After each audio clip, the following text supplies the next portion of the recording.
Walitza, could you do me a favor and say something? Just stay there. I just need this one. A little bit louder? Okay, that's not happening. Okay, thanks, that's not working. Why is it still making a buzz?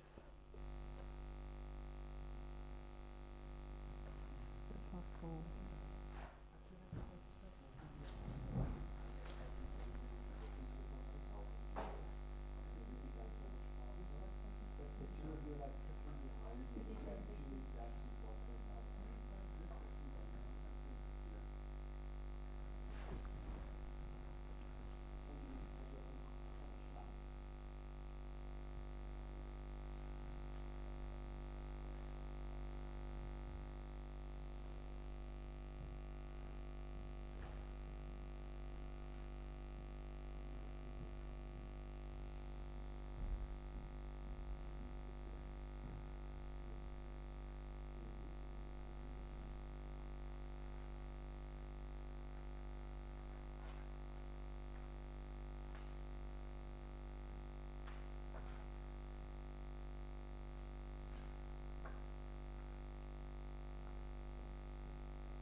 I'm sorry, I'll be available later, so can you keep them away from here?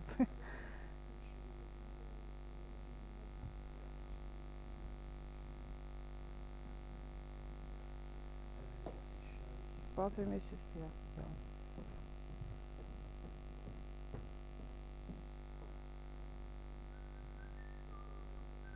There's something not right.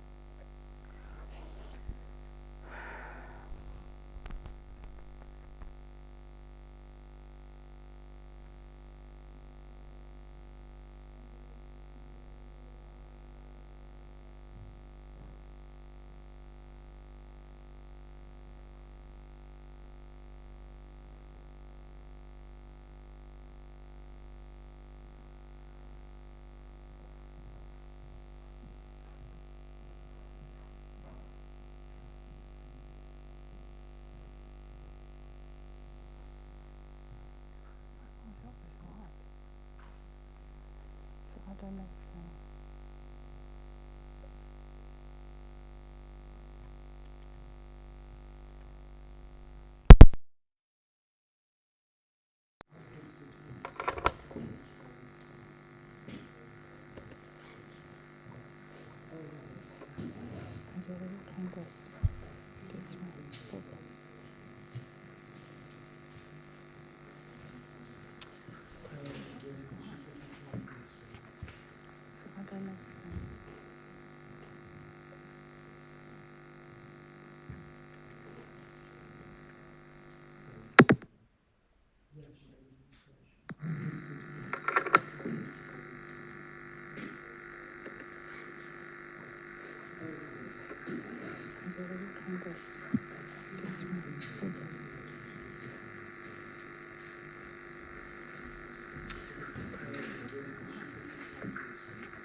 Anthony, maybe I've got this gigantic buzz. It's not in the sound that you can hear. There's a gigantic buzz happening from here to It's here. this sounds like ground loop. Yeah.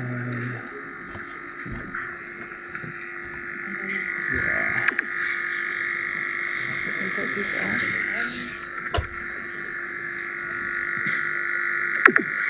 Would you like to close the part of it? Yeah, it could just be. That shouldn't be a problem.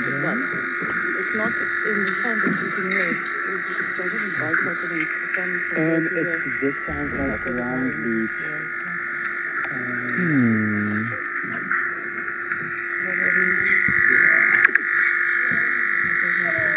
Hello, how are you?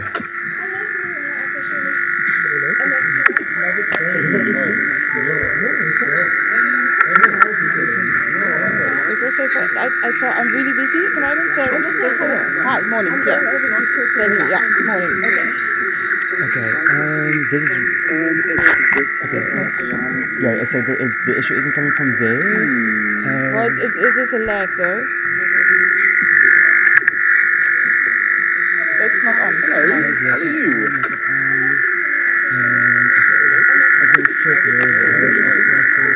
The bottom it is.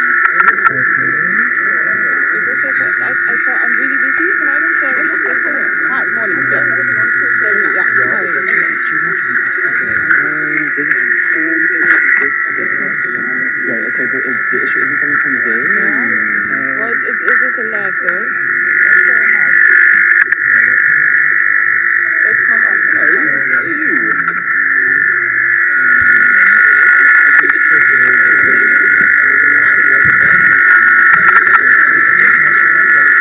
Yeah, so it's not even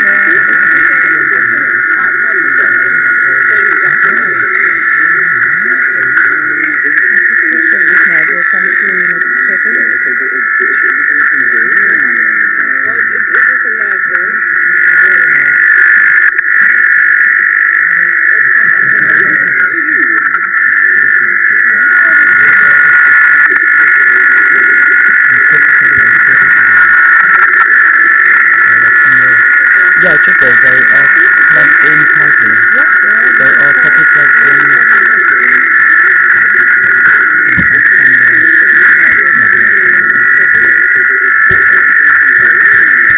This is off. So your sound is coming. Is there sound coming in from the GoPro? Or is there sound coming from? yeah, but we don't have the GoPro yet. There's nothing else on. So This way. Yeah, absolutely.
It could be that it's.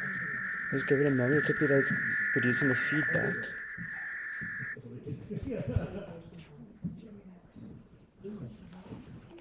let me just go on again. Oh no. It's still there. Oh, it even says excellent connection. It's not like a. The only thing I think is stop the stream and start it again and see what happens. Maybe. I would maybe just do that, yeah. So, okay, that will do it. And but now I just closed this, and now it's still streaming. Just in case kids need to know who you are. Thank you very much. Thank you. No, thank you. I'm not gonna. No, I'm not gonna. So everybody knows who I am. So. No, they don't. but Yes, they will. do. They will in 5 minutes. So I'm not gonna walk around with a sticker on my face. It's nice to see you've got loads of young people. So it's now coming and going. Okay. Or is it nice to? It's not like a codex thing. It's, I mean, normally this just isn't an issue. Because I don't think coming to an 8-hour audition. Because YouTube. Hello. Good. How are you? How was your holiday? It was great. It was beautiful. Good. You rested. Sure. I'm leaving. That's all that matters. No, it's fine. Okay, so now it's okay. It You might, just have to switch on there again. it might just have been a feedback. I think it was just feedback. That would be a very simple issue then. I mean, normally this just isn't an issue. No, it's fine. No, it's fine. Lovely. The great IT thing, turn it off and on again. Yes. Have you tried forcing an unexpected reboot? Okay, so just putting your coffee behind you again. Thank you. Oh, I meant to bring chewing gum because I have had a coffee today.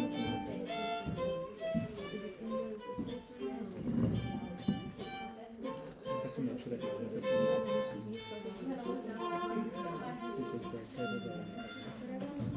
No, that's not. I think that is just like for the person whoever's keeping an eye open here. Yeah, they can use this chair. So, Okay, so it but looks like let it's me running just fine let me now. just put this in again Yeah. because otherwise. Yeah, it's good. It's good. Is that good? Yeah. Okay. Because I was hoping we'd get people who are going to enter the competition. I think a lot of them will be online as well. I know not many of my students are flying back from places, so they couldn't be in person. Yeah, today seems to be a busy traveling day at least. And so quite a few of them are tuning into the live stream. Okay, Yeah. well that's good.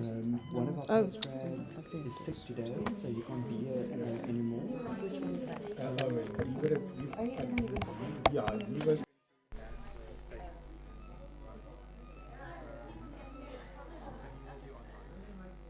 But it's good if you have young kids so that you can.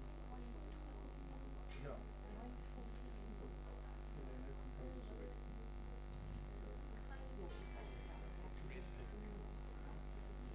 Take a right hand, shake it out. How many people here want to learn faster? Huh?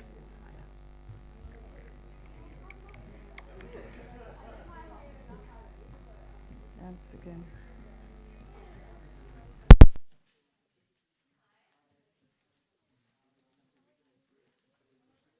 We did the lots that we need to get.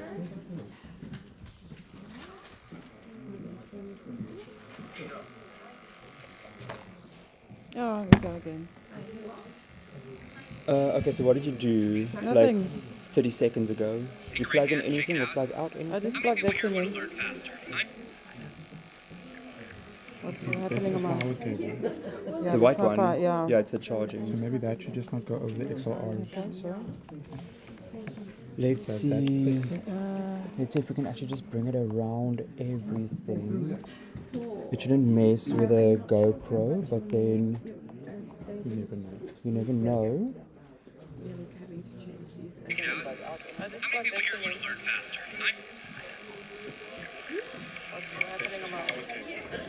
The white one? Yeah. It's the charging. Maybe that should just not go over. It should be fine now. Okay. Okay, so it was just that crossing So over who's this here thing. to check on this? It can be Amber as well. Either of them can keep an eye here because it's really just to check. Yeah, but also And yeah, if there's an but issue I don't then know with- where Louisa should be here as well because there might be a chat and then there might be questions from here. Yeah. So then we. So I don't know if one of you can sit on this side and just keep an eye out on the questions for now. I'm logged in on my phone as well, but Yeah. I'll keep an eye. Yeah, I mean, actually, I can also do that. I don't. Yeah, but we I don't really want don't everybody mind. to be on the phone because there's only one Wi-Fi here. So let's keep Yeah. the Yeah, so I mean, I don't mind, especially if it comes That it's to clear, so- questions and chats and stuff like that. I yeah, don't mind. yeah. So if you guys can sit around I here will happily for do that now, for you. then I am now going to, let's see if I switch this on, if it's still okay.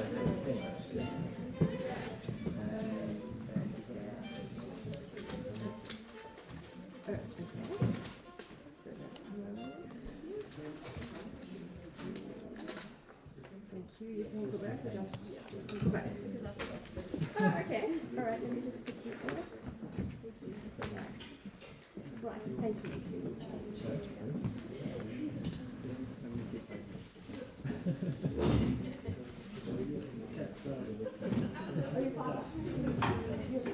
Okay. Fine.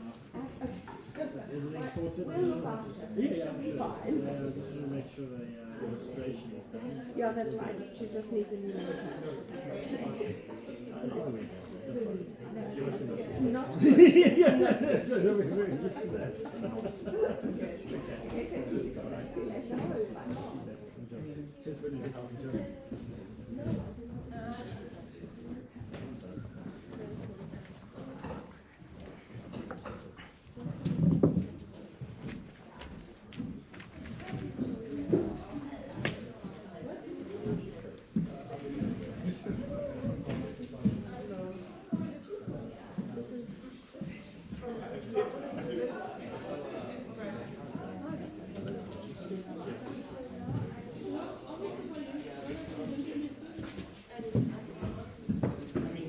This was nice.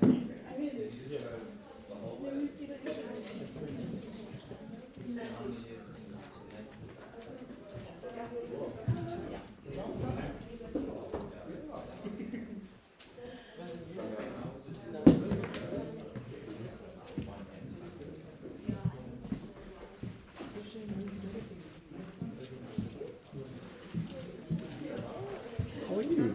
Doing well. It's nice to see you too. How's your musical life been? It's been very thesis heavy, which is fine. I haven't been doing much proposing the past couple of months, but I'm getting into it now. I find my brain works while just focusing on one task at a time. So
Oh, it's your son.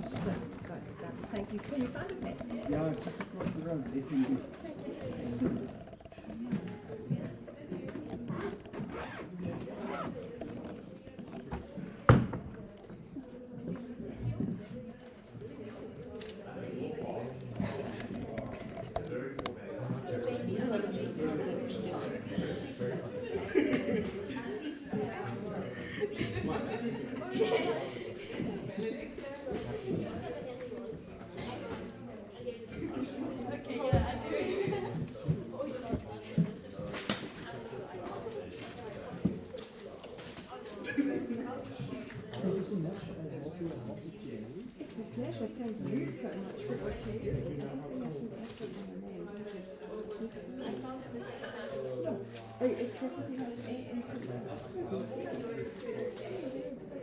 It's actually very rare.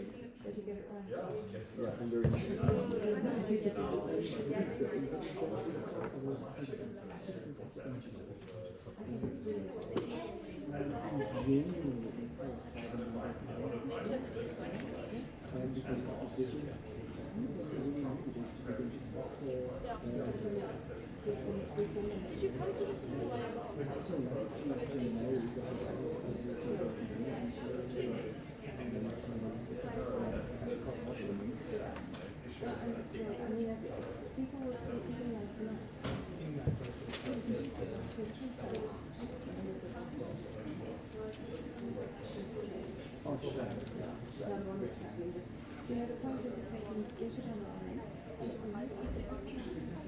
I think it's on YouTube now, and I'm not sure if it is now. I don't think it's set up a second stream on Facebook.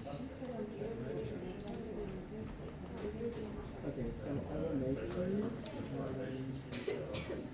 I mean, if we can put a note on Facebook. yeah, you can put it on Facebook. Let me just check here quickly.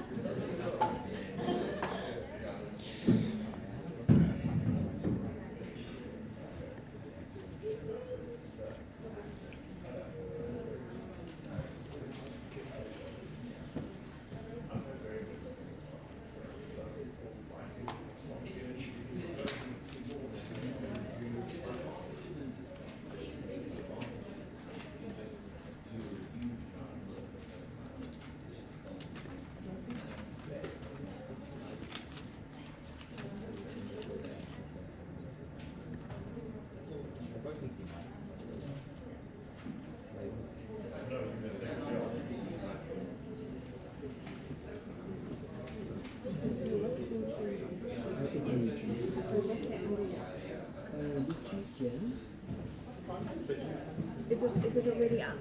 It is already running. If we can get a link. It is on the CPO, so I can't access. Is it our CPO or is it Roxana's CPO? It says Cape Town Philharmonic Orchestra. No, that's Roxana's, and that one we don't use, so I need a link for that. Hi, John. Following up the live stream.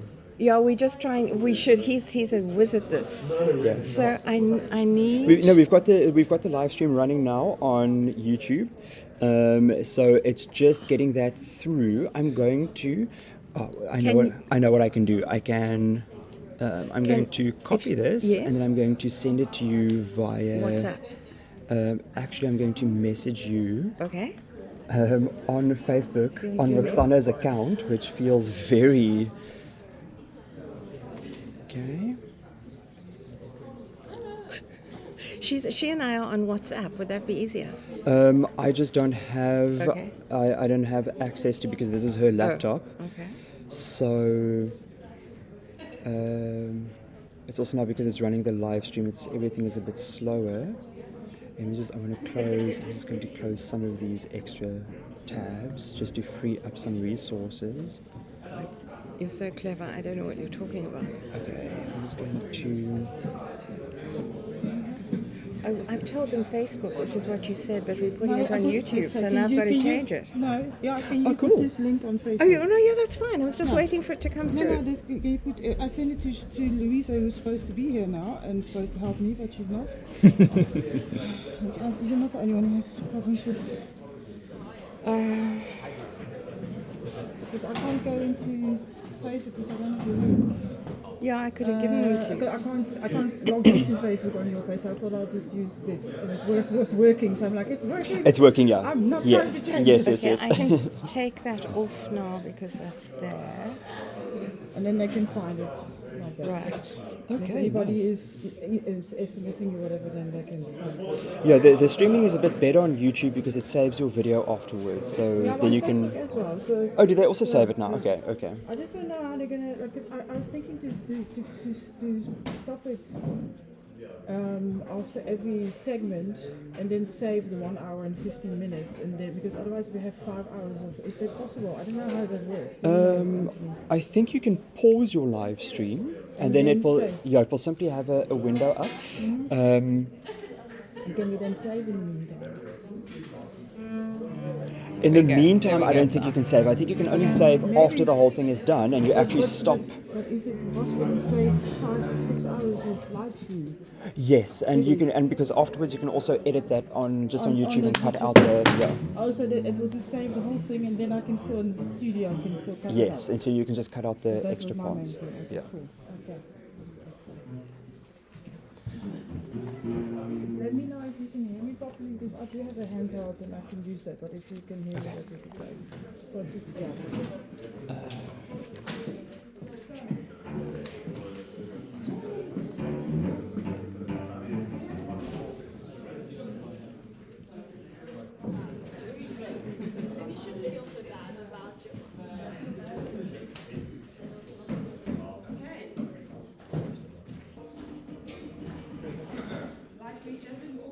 Good morning, everybody. How exciting is this? This is like a new venture for us, for me, for the CPO to do a workshop in this way. So I just want to give you a bit of background on this. We had a composers competition in January, and we got great pieces to play. But as always, there were issues with parts, things that are extremely valuable. Theoretically they're okay, but in practice it doesn't really work. And I've noticed over many, many years, I've been playing for over 30 years now, working with composers in Holland and India, that there's always this need for the composer to come explain what they actually want from us. And when you write for an orchestra, you don't have that luxury. Because we have one rehearsal, maybe two, for your piece. And if it's a shorter piece, we maybe have like an hour at the rehearsal. We need a part, we need to play it, go, perform. And if your pieces, which obviously you would like, I'm assuming, you like your pieces to be played all over the world. And you can't fly after your pieces. Just to go, oh yeah, my piece is played in Canada, let me quickly go there, explain what I want. So you want to have really good scoring, editing of your parts, but also stuff for the orchestra that actually works. Next to this, what I also want to say with the orchestra, we are sort of an autocorrect mechanism. Because we are working, this is our work, this is what we do, we want to play what's on the paper as good as possible, but if anything is not possible, we will sort of autocorrect for you. Maybe not in the way that you want it, but we need to make a plan, because we only have the one rehearsal and we need to perform it smart. So we will have some harmonics that don't exist, or maybe there's an opinion violence that like, yeah, we'll just play an octave up, or we'll be easy like this and it will work better. So you obviously don't want that to happen. You want your piece to be played the way you want it to be played, and not for us to autocorrect things. And so with all of this together, I was thinking, like, wouldn't it be great to just have a workshop with the orchestra musicians, not just per instrument, but as like, that's why we have a second violinist as well, to get the perspective of the second violinist in an orchestra, getting parts from a composer. And since this is a completely new thing, myself and Anthony and Arthur sat down and like, how are we going to do this and format this? And we came up with this idea just to work per section of the orchestra and have them explain their issues, and then you can all question us and have a sort of conversation going for the day. And you saw on the schedule, we'll have an hour and 15 minutes for every section. And and I hope that we just get to learn from each other for today. It's all very improv. We have, for the people at home that are watching, there is a live stream, but bear with us, this is not a professional live stream like John has been doing. John Woodland is here, as we all know from the Stellenbosch International Chamber Music Festival. So we don't have that set up, so if anything goes wrong, just comment, or if there's something wrong with the sound, just so that we can actually just pick that up. And then just some housekeeping. You've seen the coffee station there. Yes, there is, I bought paper cups, but Cape Town Philharmonic Orchestra, as my colleagues know, is very climate aware and recycle positive. So I didn't buy 500,000 cups. So please reuse your paper cup. They're nice and sturdy one, so when you have your cup, just keep it and just recycle, just use it again, please, or rinse it, and not just every time get a new one and then just toss it. That would be great, thank you for that. If we run out, I do still have mugs, but just be vigilant on that. And the toilets, if you're looking for them, it's out that door, you go to your right, up the stairs on the left, and then you'll end up somewhere in the dead end with toilets. And then good luck finding your way back. The quickest way out is out that door to the left, just go all the way down the corridor, up the stairs, and you'll be out of this building. If you go up the stairs, you might get lost, and you might be part of the ballet tonight. So just go there, and then as I said for lunch, you can, if you go out there, you just go to the front of Artscape, then you can either keep on going straight, there's a Woolworths in the Vida, or you go across towards the Civic Centre, there's a Food Lovers Market, which also has great food. And you have hours, ample time to go for lunch and come back. Okay, let's start this whole thing. So we are going to play, all of us, the whole day, a little snippet from Jupiter, just to set the mood for the sounds that we're about to talk about. But because we are busy orchestra, we have not seen it. So, we do need a tune.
But then the fact that that's going on there, basically the beginning of this piece starts with that, and then it comes back, and then it comes back in various ways. So I think Horst is one of the better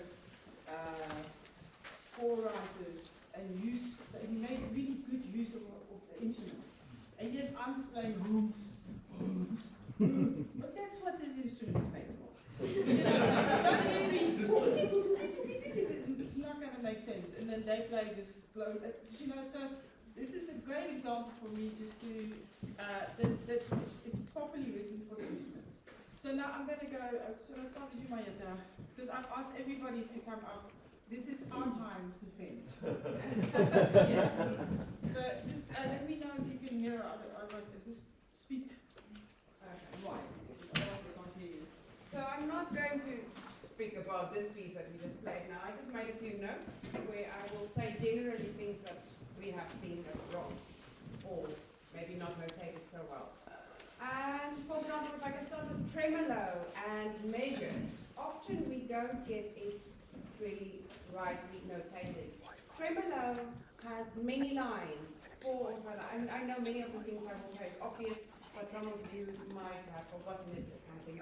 And if you want it measured, you either make one line for if you want it twice measured, or two lines if you want to make it four times. There's 4 notes in one. Otherwise, you make lots of lines for tremolo, or 3 then you know it's tremolo. The next one is also very obvious. Please do not write lower than G. It happens. And the other thing is double stops with a G or A flat or A or a B flat at the bottom also doesn't work if it's a third, because we can't play it on the other string. So just anything lower than B flat, don't do that with a third on double stops. And oh yeah, Colenio. We often found that Colenio is played given to us, and then it is extremely fast speed, and then it doesn't sound good. It just doesn't work. You can't really Colenio and ricochet at the same time. It just doesn't work. So don't do it.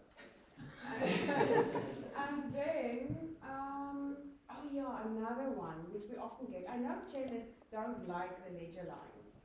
We are very happy to use ledger lines. Please do not write octave up. We hate transposing. We rather read up there. We are very comfortable with that. So don't transpose. Then, oh, divisi. When there's lots of divisi, we like it on 2 different staves and not on one stave that we have to figure out what is written. Often, especially if it's in the ledger line section, it's difficult for us to read it. And another thing, flageolets. That's quite a special one. We often get it written and then we don't know what they really want because it doesn't sound right. So just to make it easy, a flageolet where it's written, the note that you want to hear is always played 2 octaves lower on that flageolet, except for the 1 octave string. So if you've got the normal A and you've got the A there, 1 octave, then it is just normal. However, if you want it, if you take this note and you take it 2 octaves lower, it's right there. So 2 octaves lower for the flageolet is where it will sound. So if you then want this note, this is also 2 octaves higher. All right. Got it. Does everybody understand that? Any questions about this, what she's saying? Or yes. Yes. Maybe not a question, but Yes. a comment here. You spoke about double stops. Yes. So how often, or how useful is double stops in orchestral setting? Is it better to rather do music material? Well, okay, that depends. If you have chords, like 4 notes at a time where you want a chord, then it's up to you as composer to decide whether you want it rolled, if you want it rolled. If you don't want it rolled and you just want 1 note exactly at the same time, then you will write divisi. 2 notes at a time for the bottom and the top is perfect. It's not a problem. We can easily play that. Thirds, sixths, even 10ths, octaves, it is easy to play. Octaves are usually out of tune. But there it would be better probably for octaves to just make it divisi. But yeah, it's absolutely possible and fine for us thirds and sixths and sometimes tenths, but that becomes a little bit hard. Yeah. So does that mean, so the more involved the part, the more divisi you'd rather want than... Absolutely, and the faster it is, the more divisi you would want. And also depends how much sound you would like, how important all the notes that you want to hear are. Because if they don't need to be loud, just make it divisi, then everybody can make a nice sound. Yeah. But if you really want them to give stick and lots of chords, then or lots of sound, then you don't write it. Just a question on divisi. If we splitting sort of 4 parts, would as a performer, would you prefer us to keep sort of the high notes in the first violins and the 2 low in the seconds, or would you like to downplay? Well, that also depends how you want the sound to come from different sides. where they sit in the orchestra from the audience side. However, usually it is written that the second violins play on the lower side and we play on the higher side, especially when it comes to very high. Then I think lots of second violins are starting to feel uncomfortable. We're not necessarily talking about everybody, but because they're not used to playing that high, we are very used to playing high. So, but you can also decide to give them a melody line with us and make it too busy so that some of the outside players of the first and second violins play the same as well as the inside players of the first and second violins, and then it's just a lower octave or something. That is very possible. Also, can I add something in connection to that? When you write for second violins and put us also in divisi, be careful. Recently we had a score where the composer decided to give a very interesting part on the first divisi second violins, while it was high register on the high note on the first violin, so they are on top, everything correct, but it didn't come through. It got lost in the whole orchestration. He wanted to be original and giving something interesting to us, but it didn't work very well. When the whole orchestra played, all of a sudden there was no need to actually play it because no one heard it. So low register, but still it has to be really very, it's tricky to. How would you solve that particular problem? Because would you rather have the second violins play high and then make yes.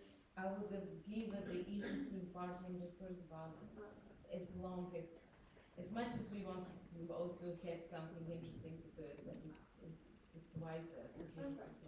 There's something I run into quite a lot where I have to decide if I'm going to rather put the melody or the main material, forefront material, I'm going to put it in the second part, and then the higher stuff in the first part, or also at least choose another instrument to support the second balance and kind of to go into unison with something else, and then it will come through. So in that case, could we maybe visit the violas to share that part with the second line? Yes, or even clarinet or something under So on this point, something to note is where the second violins are sitting. So the physical space, they are actually being blocked a little bit by the first violins. So there is a projection to there. Especially if you are playing to these levels. Then another question in terms of the harmonics. How would you like us to notate that? Would you want us to be very specific with which note, especially artificial ones? Would you want us to? Do you mean fingered harmonics? Okay. So do you want us to specify with string or well, if you write fingered, then you don't need to specify. It's very easy to see. You must just know which note is coming out when you notate it that way. So if you notate the note correctly for the exact pitch that you would like to hear, then we will know what to play. Okay. But often we get notes that composers think will sound in one way, and then we play what is notated, and that is incorrect. Yeah. So that is the problem. I don't know if it's different for cello. Can we just keep it? Let's keep it moving to second. Yeah, and then we'll get to. I just have one more point that that's fine. that I wanted to make, which is not very big intervals, like low on the G string and suddenly up on the E string. It's possible. Just don't make it in fast passages because it's going to be messy and it's going to be out of tune. It doesn't work. And that was my last. Thank you. Let's go to the second violin because I think it's also what you already mentioned about the melody, but you might have something else though, specifically for second violin. Like even looking at this score of Jupiter, I would suggest always less is more, especially for the second violin material. If you keep it rather simple and straightforward, it will be much more powerful and easy to understand and in the whole concept. Also, be careful of too much doubling first violins or too little doubling. It is always it becoming a boring sight if we just keep only doubling violins or octave lower or something. it's always interesting to have a dialogue, to keep something together with the violas or the celli or some in the woodwinds. And also, talking about divisi again, I wanted to mention something. There was recently a score we had to play, and the composer decided to split our part into two. Visually, it was one line, then all of a sudden he decided to add extra line for the second divisi. And visually, it was a bit disruptive for us to understand what all of a sudden. Even if you decide to make a change of the parts and it comes on the end of the line, you have to double whatever we play till that very change and put two lines all together. Not to make a score where one line in the middle of the page become two lines or something. It was an issue for us also. Just to confirm, so you prefer that if it switches from one stave to two staves, that happen at the page break? Yes.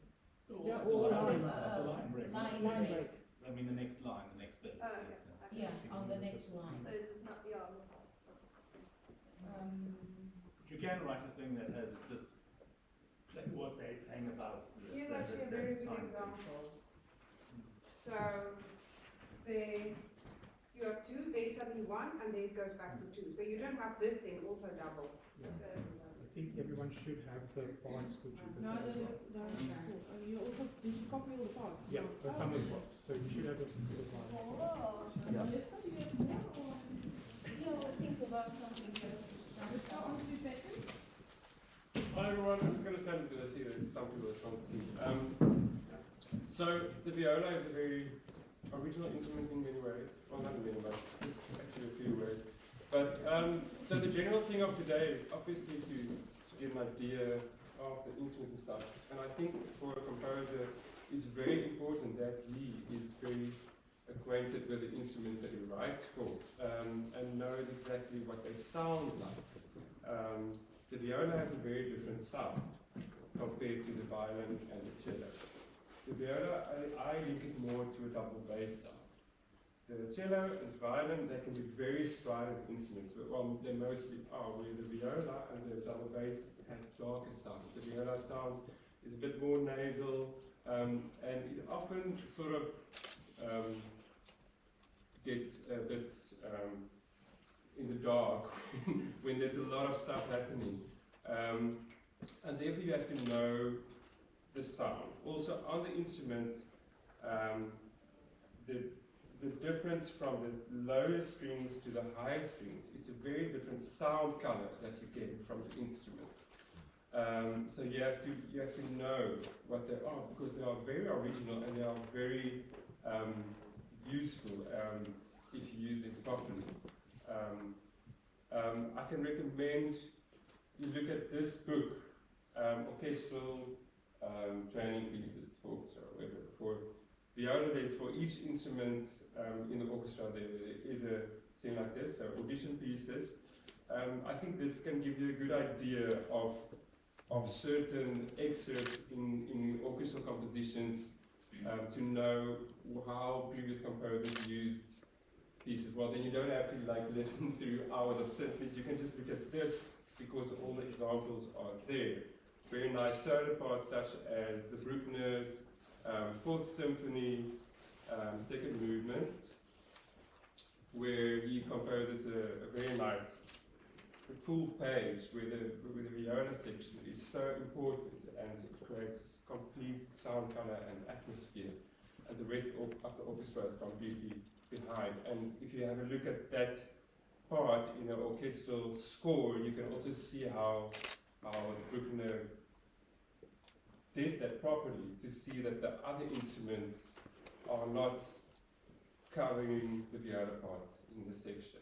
Also, Mahler in his 10th symphony, the start of the first start of the piece, where the viola section has a very important part here, and you can hear it's a completely different sound. If you have put that same melody on a cello or on a violin, the whole character would have changed completely. So it's very important that you know what the instrument sounds like. When you compose for instrument, go to a violist and ask him what does it sound like here, what does it sound like there. It's very, I'm not going to play a lot because there's a lot I want to say, but and then when you go up on the high strings, it tends to get very nasal and thin, the sound, where on the violin it would expand and be very bright and shiny. Okay? And on the low C string, it's dark. So, one of the very practical things that I would like to point out when you compose is that you know, I mean, obviously the first different thing is the viola clef. You need to know how it works, because we come across a lot of orchestral parts where you see this composer had no idea what he did with the viola clef. So you would often write, sometimes I write very high for the instrument, where you just think like, that's not properly, because it just would have made much more sense on the violins or something. Or sometimes he doubles the viola on the violins, but on the same register, and you think, but why? Why didn't he just write it an octave lower? It would have boosted their sound a lot more, and yeah, because we play up there, it just disappears sometimes. Okay, I'm just going to go to my plan, otherwise I talk all around. So sometimes composers, they don't use the viola clef at all in parts. I've come and played pieces where it's just not written in viola clef. So obviously, he wrote viola at the top of the page, but it wrote in G clef, violin clef, and you're like, come on, please. I mean, most of us, we should be able to, well, we have to be able to read the violin clef, but it just doesn't make sense for us. It's a lot of brain. So now and then it gets used in a part, yes, and that is very useful. So you have to know where to use it. When the notes in the viola clef becomes too high, so it's usually above the F, the second F above middle C. If it comes above that, then usually it makes sense to use the viola clef. Below that, it's not necessary at all. Sometimes composers use it just anywhere, and you're like, this is completely unnecessary. So it's also good, obviously, when you compose for the viola, before you give the whole set of parts to the orchestra, go to a violist and ask him, does it make sense here, what I did, or whatever. It just saves a lot of time. Then also it happens that a composer starts using the viola clef in the part, and he forgets to switch back to he starts using the violin clef in a part, and he forgets to switch back to viola clef, and then you have a whole page in the viola clef, and you're like, yeah, good. Other things is the C string. So when I know a composer doesn't have any clue of the viola is when there's not one note through a whole piece of 3 pages. There's not one note on the C string. You're like, yeah, the C string is actually the original string of the viola. It gives it this strong color, this very dark sound color. So make sure that you know that there is a C string. Maybe you don't want to use it, and that's fine, but it just happens often with new composers that you can just see they have no idea that there is a C string. They put it in the viola clef, but they don't use that lower part at all. And they just write everything as if it's for a violin. Yeah, and you're like, you could have just left out the whole viola section and put it another,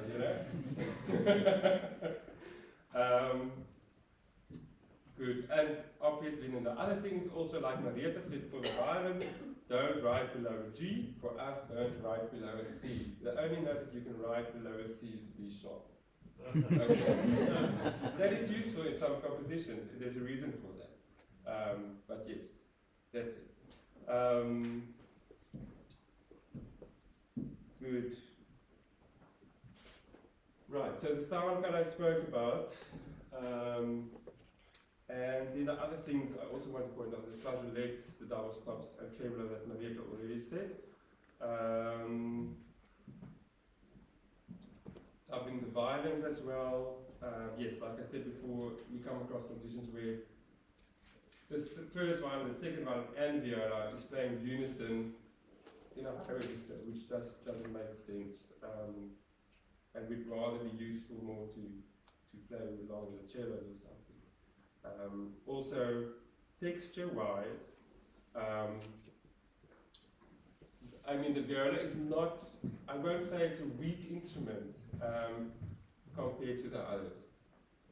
It's very useful in textures, and the viola can, if you look in this book, if you use it properly, it can have a lot of melodic character. So for us, it becomes extremely boring if there's nothing interesting in the part. You have to make sure that your musicians that you compose for, that they have something that's stimulating them in the part that they play. Otherwise, they just don't take it seriously. Yes, for instance, the Strauss waltzes, they're fantastic pieces, and I actually enjoy playing them. Although it can be very tiring to play the offbeat permanent. It requires a lot of extra mind motivation that you have to really put in yourself. Okay, we're going to pull through this, and we're going to make an effort to listen to the other musicians. So make sure that you write interesting parts for the viola. You have a question? But you're not talking about technical virtuosity, though. I think that was the same points with the violin 2 part. The parts need to be interesting, but they don't necessarily have to be flashy. Is that they can be flashy as well, okay. And you can do anything, you can compose anything, but you have to be aware of the sound effect and the color that you are going to create if you write in that way. Because a flashy part on the violin sounds in a certain way. A flashy part in the viola creates a certain character. And if you want to create a certain effect, you have to, sometimes you would think like it's actually better to write it on the viola in that very fast, flashy way because it has a certain effect that it creates. So it's important to explore those things. I experiment with them, and I don't think ever to think, oh no, I'm not going to write this for the viola because they can't play fast. That's nonsense. That's nonsense. We can play fast. We can do everything else. Just as accomplished. That's why we are also here as a professional orchestra. Yes? So, in the most orchestral parts, what do you find is like a common range for viola? Like, so you say to write on a C string, what is like a safe, not safe, but like a reasonable expectation of where to stop and where to start in terms of balancing with the other instruments and also sound and other it obviously relies on how you compose. Yeah. So, our general range is obviously from the C below, middle C, and then up to this F. This is just roughly speaking. From there to there, it's our normal range, which sounds good. If you go higher, it becomes thin.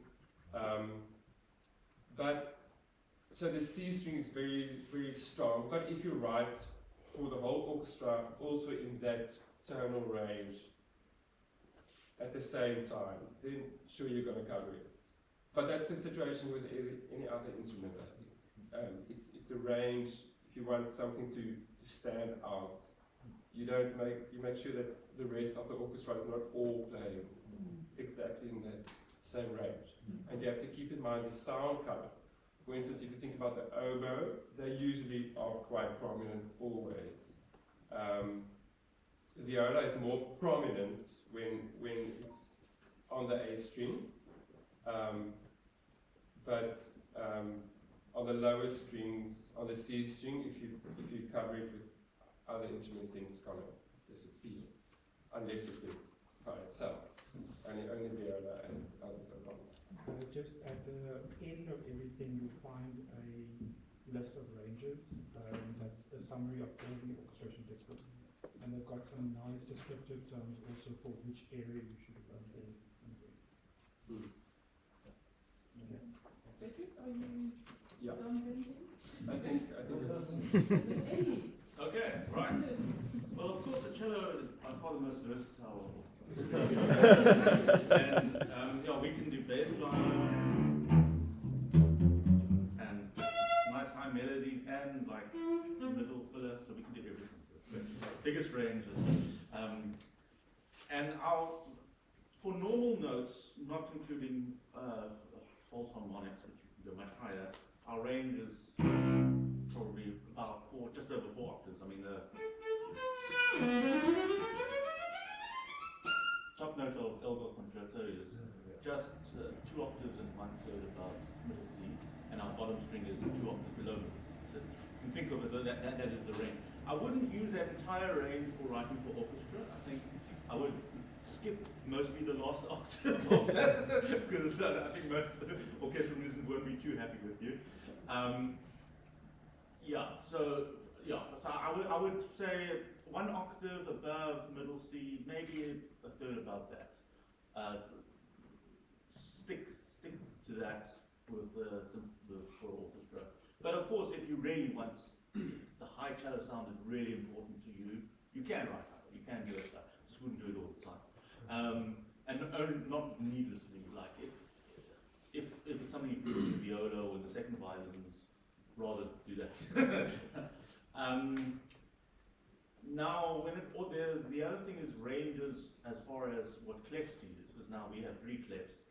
And obviously there's overlapping of all the ranges, and that's obviously necessary because you don't want to be changing clefs if you're going over the line. You don't want to be changing clefs every bar. So I would suggest, you probably have it in your notes, but I'll just reiterate perhaps. I would suggest use the range for the bass clef would be obviously the bottom note up until, I'd say, I wouldn't go higher than the C above middle C at the highest, but I'd probably go not higher, for most part, not higher above an octave above the A string. So it's more or less 3 octaves, you should say, is the range that you use bass clef. Obviously, if it's 1 or 2 notes that go a little bit higher, you can make an exception, but then when it comes to the tenor clef, I would say don't ever use a tenor clef below the open G string. Even that, I mean, probably ideally not below the open G, but I would say for the tenor clef, I would suggest, in a way, I would suggest maybe from a G to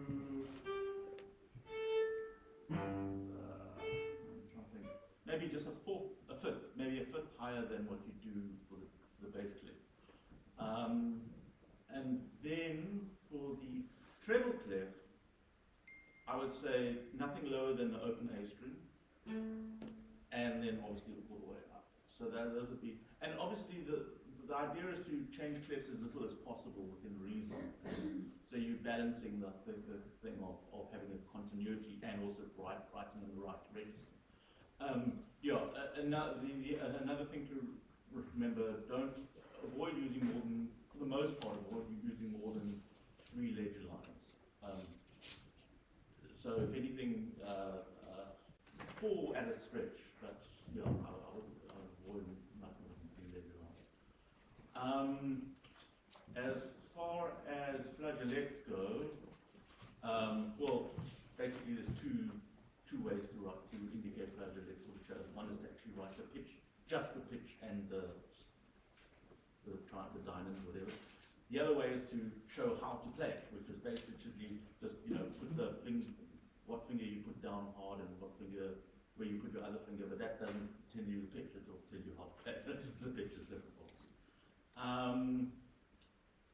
Double stops. Obviously the the lowest, if the first note is an open string, the next note has to be at least a fifth above that, obviously.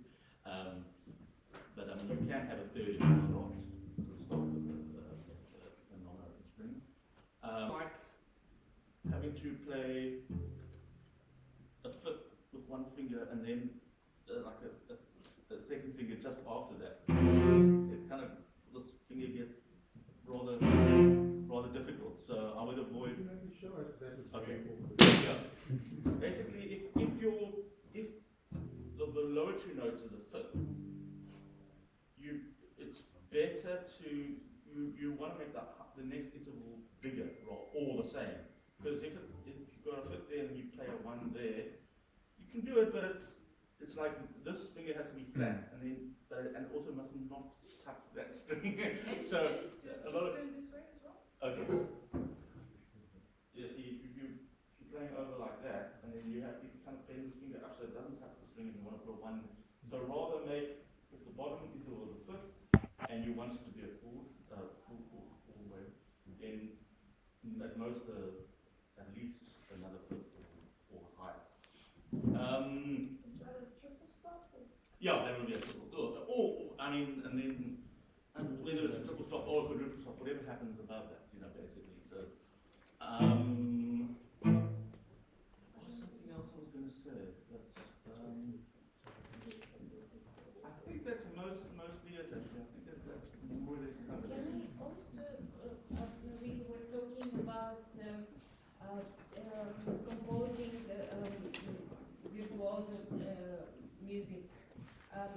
Usually when the composers want to create like dynamic atmosphere, character of a certain passage, and in the new music especially, I've seen lots of like passage of semiquavers for like 16 or 24 bars. It doesn't make sense because maybe he wanted to create or she some busyness and the way we perform this tension, which is very often, but the passage is, yes, virtuosic, and we can try and practice it for many days to get it right, but sometimes it's too much. It doesn't mean, I would suggest like when Paul's here, for semiquaver, he used material from the theme or something like repetitive motif that goes together with the music. At the same time, he puts it in semiquavers, so increase it's actually in our fingers because we already played it, but it's a faster thing, and also helps to create this whole composition, right? But at the same time, we have this semiquavers big thing. And I wanted also to suggest when you write, make very clearly if you when you want double stop or chord. Write clearly, do you want this divisi or non-divisi? It helps a lot for what do you want as a sound created. And another thing that I was thinking also, tempo indication or mood indication. Let's keep it to the traditional Italian expressions of what it is. And yeah, some composer wants to create a different atmosphere with different words, but no, keep it as simple as possible and well known. We have a question from online. Yes, we have a question from Njabulo, and they ask, for indicating the string, is it preferable to write it in Roman numerals? Yes. Or Sul D or whatever? Either are fine. Yeah. Okay. Especially when you get to harmonics and you want to play it on a specific string, then you just let us know. Because harmonics you can play on any string, and they do sound slightly different. Because it's a harmonic, it's a natural tone. So it will be a fifth because the one string while it's locked in on the other string, or it's a third. Do you still want to say something? I also. Yeah, I see some. Oh, should I do the bass first and then we can still? Yeah. Okay. Questions. Yeah, because then I've got my thing out. So So, yes, the obvious one, flageolets. I love my colleagues saying flageolets because, yes, it's harmonics in English, but it's flageolets for us. If you become a professional player, you play flageolets, not harmonics. It's the eternal issue with basses. You think you can write any note for us as a harmonic, and that's just not the case. So what I would really like to advise to you to learn about harmonics and how they work and what is actually the thing. So you have a string, you divide it in two, you get the octave, you divide it in three, you get the fifth, you divide it in four, so you get the other octave because it's not twice up, so you divide it in five, you get the third, divide in six, you get the fifth again, you get this really out of tune seventh, so no, it's really out of tune because we have people writing this note for us and then we have to play together with the clarinets. And then let me go here. Yes, we have all these notes and we have them all on the E string. Is it practical? No. So we've had composers write for us up here in this register on the E string, and yes, it's all nice and well, and as Valenza said, we can practice this for weeks, months, and then the concert comes, and there's all, and also, which also was mentioned, there's all this other stuff happening in the orchestra, so what are you going to hear? And what are you going to see? That's what you can't hear a thing, you just see really frowny faces on the bass because we, like I said, we're orchestra musicians. We want to play what is on the page, so we try our best to do that. And it's very frustrating if we can't. But we will still, even if it's like that stuff, we will still make the effort. But please, when you write harmonics or any of the instruments, as you've heard, we all have our moment with our flageolets. Know what's going on, know what string you're on, know what the sound is going to make. If you're not sure, contact a musician and ask them what's going on. And really think about what else you are writing around your harmonics. And if the harmonic you're writing is in tune or not, if it's super flat, or if it's a third or a seventh, it's super flat. So what are you writing with it? Can it actually, are you going to expect that to be out of tune or not? Like Ravel knew all of these things. He was very good friends with Edouard Nani, who was a very good bass player. And so all his harmonics make sense. And it's slightly out, but it just gives that texture of this Monet painting kind of vibe. So those make sense, but you really need to know about those things. There's a question. Just a thought. Do you think it's maybe a good idea, because I've used it in the past, is notation software with sample libraries.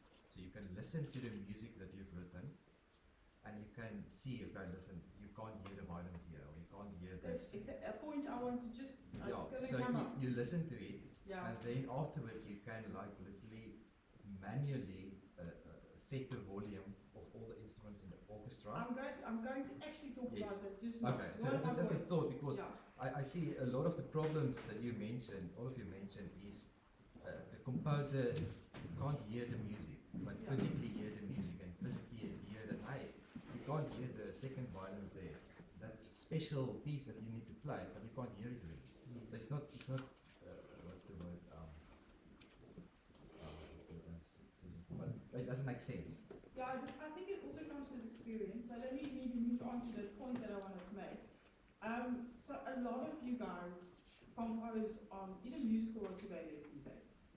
And I do a lot of arrangements for wedding gigs, other things, but and then I've noticed where you arrange and then you just want to listen back and you want to hear all the voices. So you make the one a little bit louder, you put the mezzo forte for that piece and you make the piano there, and then you listen on your musical and you go like, oh, that sounds great. So that's what you print out. Then you give it to your colleagues and you're like, oh, that's like the one is way louder than on musical and the clarinet is played louder and oh, okay. So please get out of MuseScore and think that is what is that is what you're going to hear, because MuseScore is not a real feedback, and that's where this thing comes in from what you're actually going to hear live.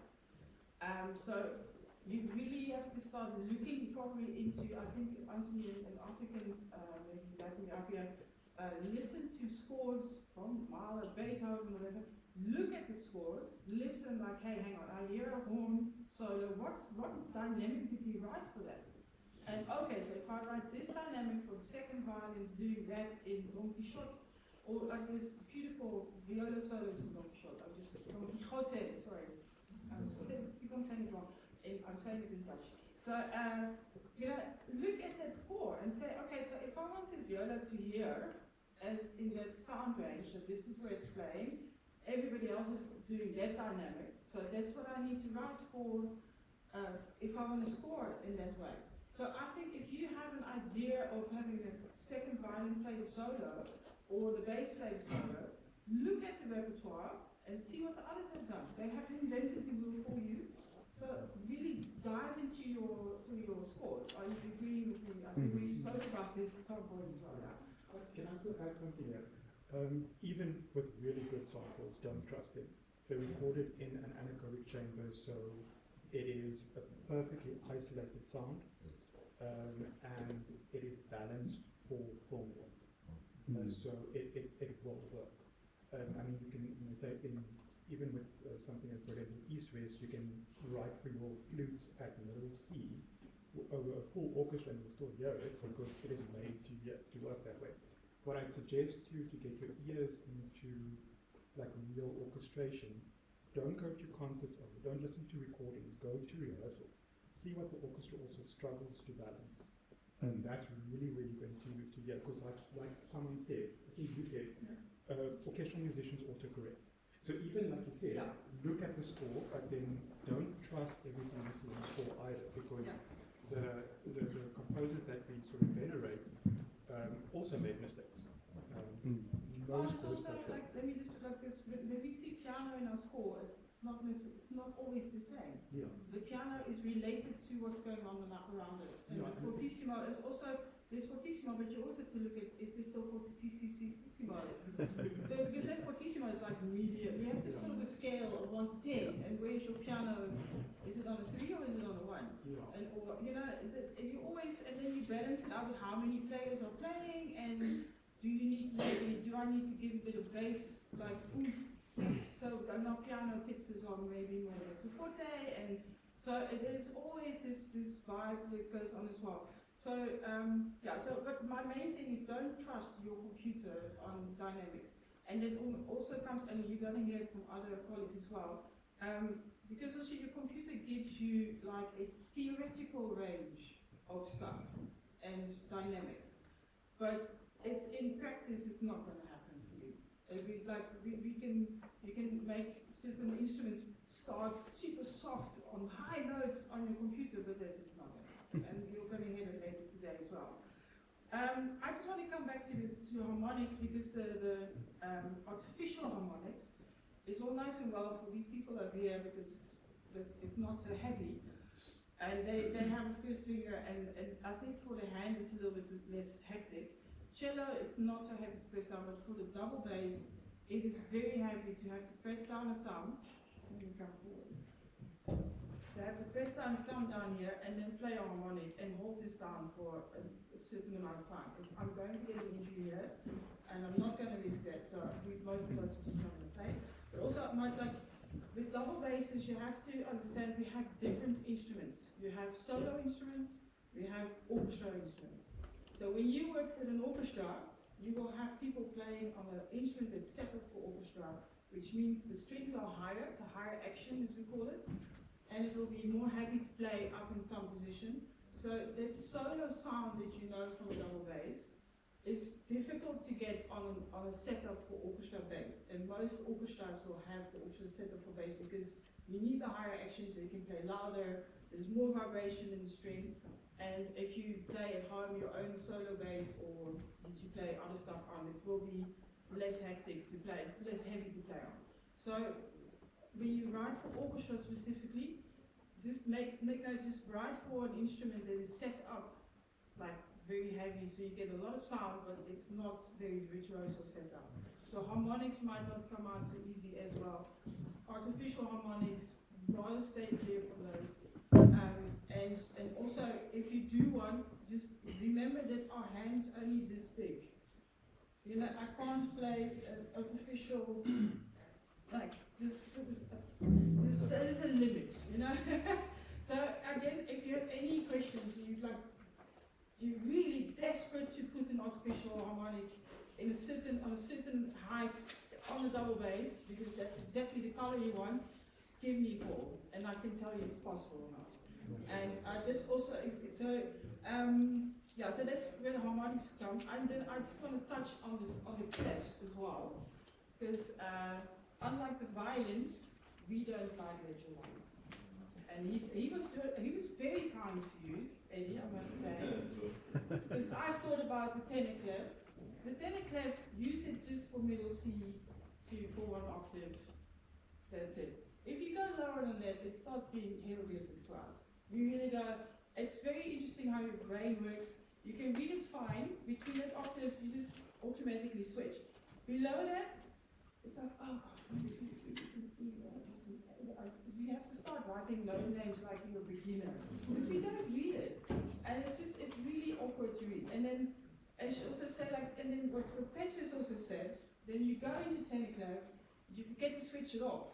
So we have David Earl write a piano concerto with a whole page of tenor clef going down to the low G or something, and we're all like, so I actually that's me, I go home to my muse score and just change the part and put in the next page. So I just adjust the parts, but we'd rather not have to do that.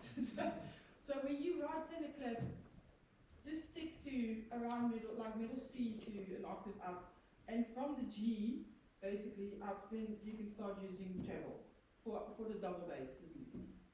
Unlike the cellos, V basses are happy to read one note in tenor, next note in treble, next note in bass. We are very used to that because we normally go up and down.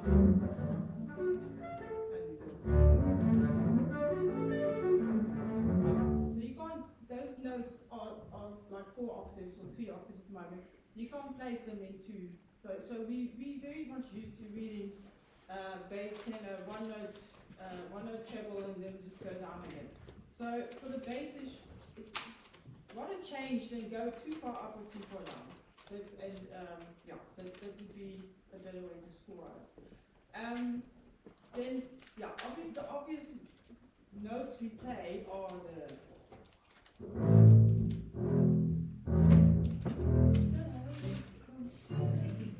so that's, and like with Petra said, with the Strauss waltzes, it's a mind game, it's a motivation, like here we go, it's like, and this is basically where the joke comes from. If you have one bass lesson, you can start gigging, because you can just play open strings all the time. So we're happy to do so, because that's our job. It's fine. Give us some nice low pedal notes, and we go for it. But like, I was actually thinking of the Shostakovich.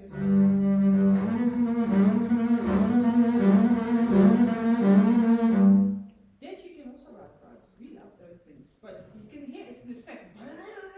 This is, I think this is a movement where Stalin went nuts or something, or yeah, it was about Stalin, and it's in Shostakovich 10 we used to play. So you can write this virtuoso stuff, but as my colleagues also said, do it wisely. And I think Melissa made a good point. If you want us to play a lot of 16ths, don't write strange, suddenly just like the sequence of the notes suddenly has like an extra flat in there, or an extra, which you're never going to pick up if you play that note right or wrong. So rather keep the view simple, so you can actually go, we can actually play it instead of like, what? And then you have to like, and then in the end of the day, we're not going to get all those notes, and it's just going to be an effect. So then rather, if it's an effect, then write the effect a little bit more simple, so we don't have to go like get the parts 5 weeks ahead and try to get everything going. Yes, your question. So something like that, would you, if the part entails the doubling between the contrabass and cello, would you give like fast flashing notes to the cello and then just a simpler part to the bass? Well, it depends on what you want. And that's where Petrus's thing comes in. The cello and the bass have very different sounds. So I think within our range of instruments, you can't just go like, okay, it's high notes is first violin, low notes is bass. It's like, okay, what sound do I want? Because maybe you would rather have Eddie play chap chap and then I just go like, you know, and then I play a nice little melody. But again, if you give the double bass melody, don't write full orchestra out the background because you're not going to hear me anymore. And that's why when we have a solo, it's Mahler 1 with timpani, or it's the Prokofiev and lovely duo with my viola partner here. So the da da da da. So so everything's quiet, which no pressure on us. Because everything goes quiet. It's like, yeah, okay, it's me now. So it's one of those simple melodies in the repertoire, but it's a horror to play. Just say. So next time you hear it, just know what's going through the bass player's mind. Okay, yes. So just a couple of questions. So with the natural harmonics, obviously, you know, if you write for the double bass, you know, the note that you're just pressing, the playing pitch.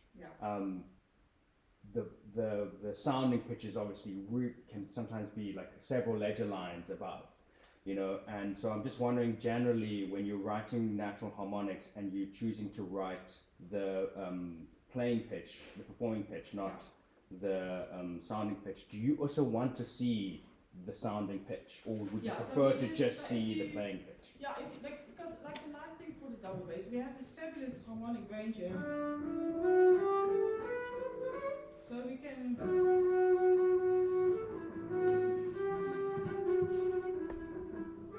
So we can play a whole melody here in a very funny D, the harmonic, D dominant 7 scale. But so if you want to write up here, then basically we don't transpose anymore. So you just do treble clef, and then you do the G on top. Which are we still transposing? I don't know, you can figure it out. So treble clef, G on the above, just the one above the stave, that would be this G. And then the D in the stave. So if you write those notes and you put the little circles on, then we know you want us to play harmonic. Okay. So if you want to know, if you want to learn more about those things, I would suggest you start looking and listening to Botticini solo pieces for double bass. He uses that register all the time, and it's nice music. So and then get a bass score and see how they wrote it down for us, and then what comes out. So if you stick to a solo double bass part with a lot of those harmonics, also with Botticini does a lot of the arpeggios up and down with all the 500 clefs in it. So if you look at those scores, then you get maybe a good idea on how you want to write things down for us, that we understand it immediately. And but for us with the pitch, when you press down, it's always, if you have a fourth, it will be 2 octaves up. If you have a fifth, it's an octave and a fifth up. Sure, but the natural harmonics, they don't always sound the same pitch. I mean, if you press the fifth, it's like, I think, a certain type. So, but do you want to see the sounding pitch, like notated there, or do you just want to see the playing pitch? No, well, what normally happens is you would just write the note. So, like, for instance, you want me to play this D here, so, or here. Anyway, so there's two, because there's 2 spots. So what you can do is write down the normal D, so which is above the stave in the bass clef with a little harmonic, and then you can say on top solo reale, so real sound. So then we know it's this one, and it's not this one. Or you can say, or you can write underneath. There comes the question: Sol G or first strings. Then we know we need to play this one. Or you can write this one, but it's the same thing. I mean, they have a slightly different timbre. No, it's really like, I mean, but you're not going to hear it when you're in orchestra setting. Sure, but just general instrumentation. But also within the orchestral setting, I mean, how much do you rely within your section on the support of each other? So, for example, if you take a passage that's been written for you that the composer explicitly intends for it to be out of sync with each individual player within that section, does that start to lose in terms of like the confidence of playing that? No, it just starts to lose. I'm being really blunt.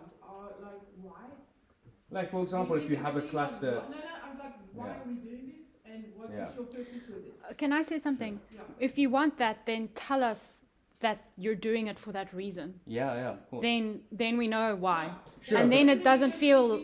I mean, if all the information is laid out there and like all the directions are there and it's clear what it is that the composer wants, I'm just wondering in terms of the actual practicality of it, because it's like, you know, you take like a flute and a clarinet and you know, a bassoon, and if you give them different material, they're generally okay on their own because they tend to sort of play soloistically and not in terms of virtuosically, but just there's few of them in the section.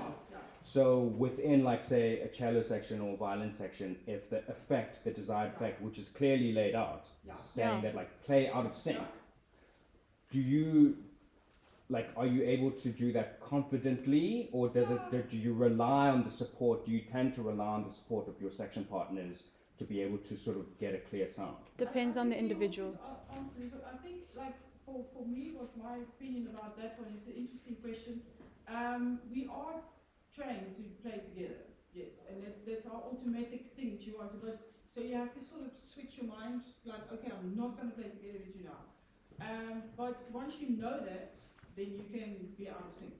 You just need to, like, we have a lot that we're trying to be together, but then I look and I'm like, oh, it's supposed to be offbeat and we're on beat. Once you know this, we'll be fine. But it's like, but also within a section, I think once you know what you actually need to do, then we'll execute that confidently. Do you have anything to say about that? Yeah, about this, you can just write 3 division for, let's say, a particular part you want not to be together, and 1 division is written in 3/4, the other is maybe compound something, same notes but differently written. And kind of, it also will create confusion in the performance, and we will not be synchronized. Yeah, and it will be okay. Yeah, we'll do so confidently. It can be written down as well. So, and there's a question? Is it just in terms of range again? That extra C string. Yeah. Is that a common thing now? Because I know it's an older thing, and some have it and some don't. So, and some notation softwares don't like it. How? There's already one problem. I don't have a C string. I have a B string. Yeah. So, so there's a common idea because of this musical stuff and the theoretical books saying that the double bass goes to the low C. It's not true. We go to a low B.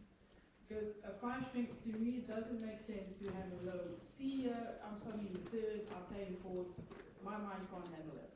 Other people, though, I know Zoltan Kovac, our previous 40 years principal player here, used to have the same bass, but he would be on a C for his own reasons. So I think safe to say for the low register, just write as if you're writing to low E. And then if you do want an extra octave down, you can either make a double, like make an octave, or you say if possible octave lower. And then the bass players will go, like the ones that don't have the C will just stay on top, and the other ones will just go down. Or if you do write only a low C or B, just know that maybe half or most of the section can't play it. So, but I think the easiest is just to go into an octave and say division. And then we all know what's happening, and just expect if there is a moment that we as bass players feel it needs a low C, we will throw it in. So there is the autocorrect again. Yes, we have a lot of those in the Swan Lake at the moment. So yes. Can you show us the distance between a semitone, especially high up? Because I don't think we always visualize how far it actually is. So that's a semitone. This is yeah. 1, 2, 3. So yeah, as you can see, quantity, which is obviously why I also stopped the artificial harmonics as impossible to do. No, because that first artificial harmonic is not there. Yeah. So it will be fine from sort of mid-range here up. Yeah. And we can sort of research also, yeah. And the other thing is, sorry to interrupt you. So with the clefs that you use, they are all transposing down octaves. Yeah, we're all transposing down So you never switch to from like a transposing bass clef to a normal bass clef? No, don't do that to us. No. That's what you would play. Natalie, quick, and then you Mine's not that quick. I just wanted to basically ask all the different instruments could show how they can do their percussion on the body of the instrument. Like if you can use both hands, if you can use one hand, and just kind of example of different parts that you to. Both hands is difficult because you'll always have a bow. Yeah, that's because if you don't have time to put your bow down, then you have your hand. If you've got your bow, then it becomes a bit dangerous because. But you can put your bow in your lap. Yeah, if you have, then just make sure you give us a bar on each side so that you have time to put it down and pick it up, because sometimes people write something and then there's no time to do the change, or no time for mute changes or things like that. Violins still have to hold their violin up, so we can use both hands. They have limited. So if you can balance and use both hands. Did you see this Stellenbosch video? That is possible. So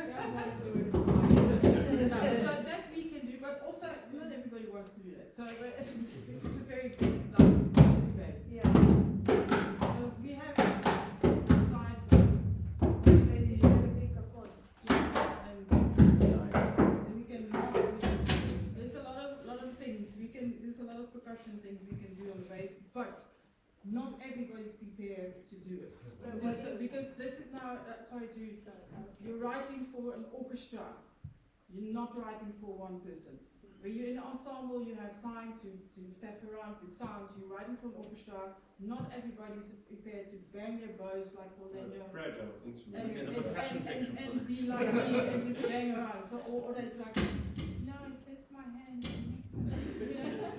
So realize that you're writing for a full orchestra with different players, different levels of playing, and not everybody's prepared to go this extra mile for you.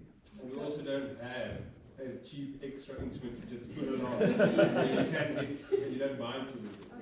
This is not a cheap instrument, this is a string. You don't have a second instrument. No. So this one can handle it, but most people are like, I will use my cheapy bow if there's a lot of collegno, because I'm not going to actually use my proper bow for those things, you know. Eddie? Yes. Sorry. Roxanne reminded me of a few things in her talk, and there's a couple of other things that came to mind. The one is, yes, I got my ranges a bit mixed up with the tenor and the thing. I would recommend, think of it in terms of Cs. So basically, bass clef is just slightly less, maybe a third less than 3 octaves from the bottom. The next one will be just over 2 octaves tenor clef from the C above that to just over 2 octaves above that, and then I would say treble clef would be from middle C all the way up. So just think in terms of C will probably be the easiest way to remember.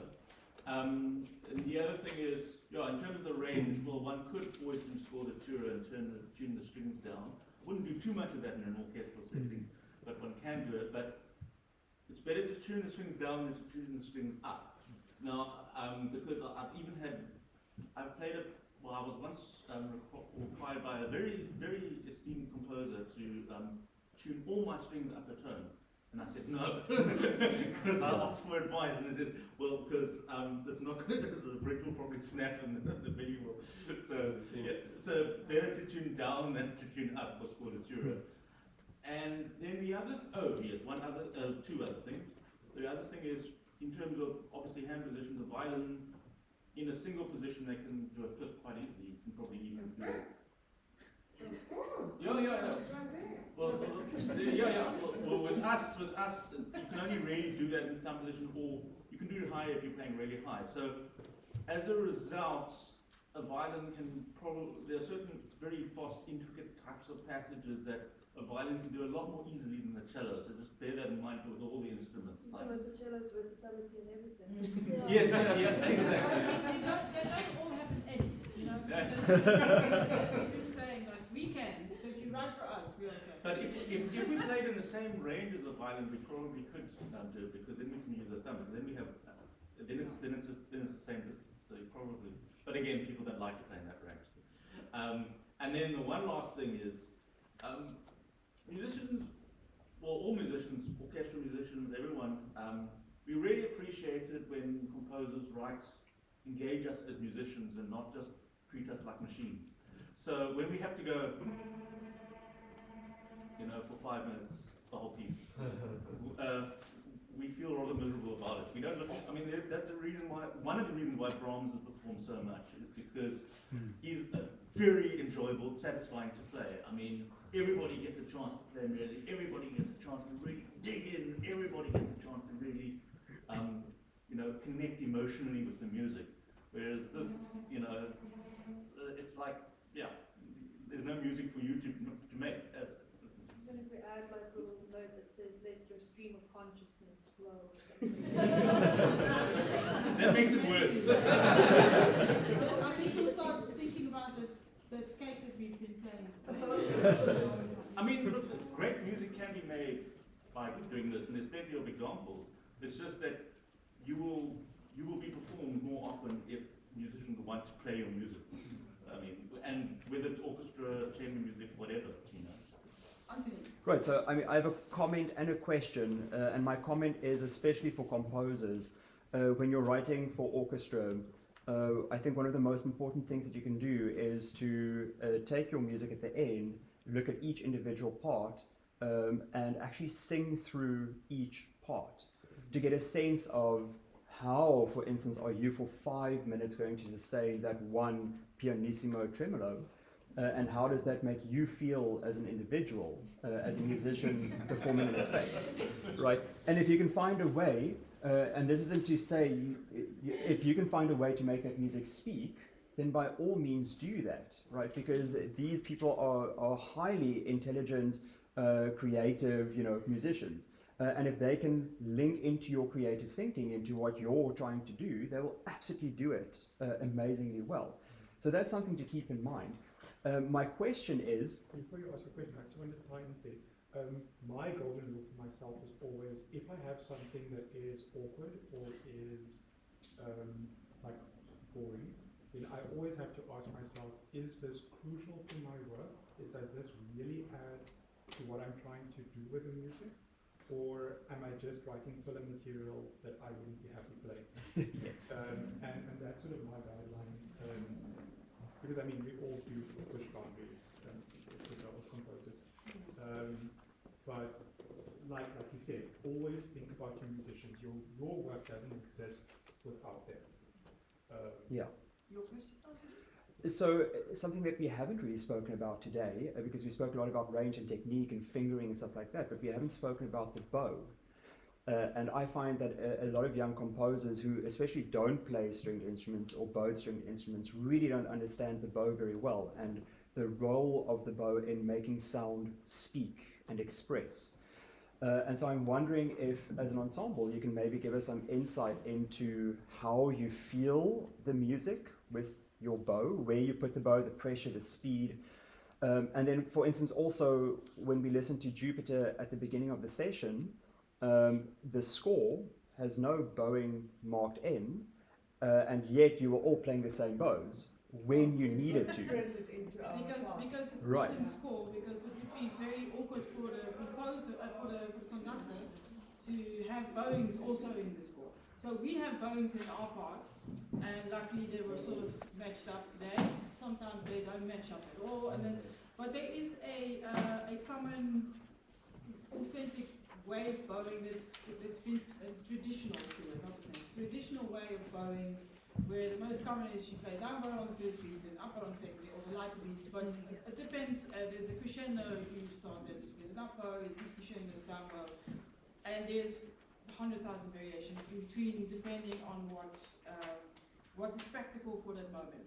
That's why we have string principals.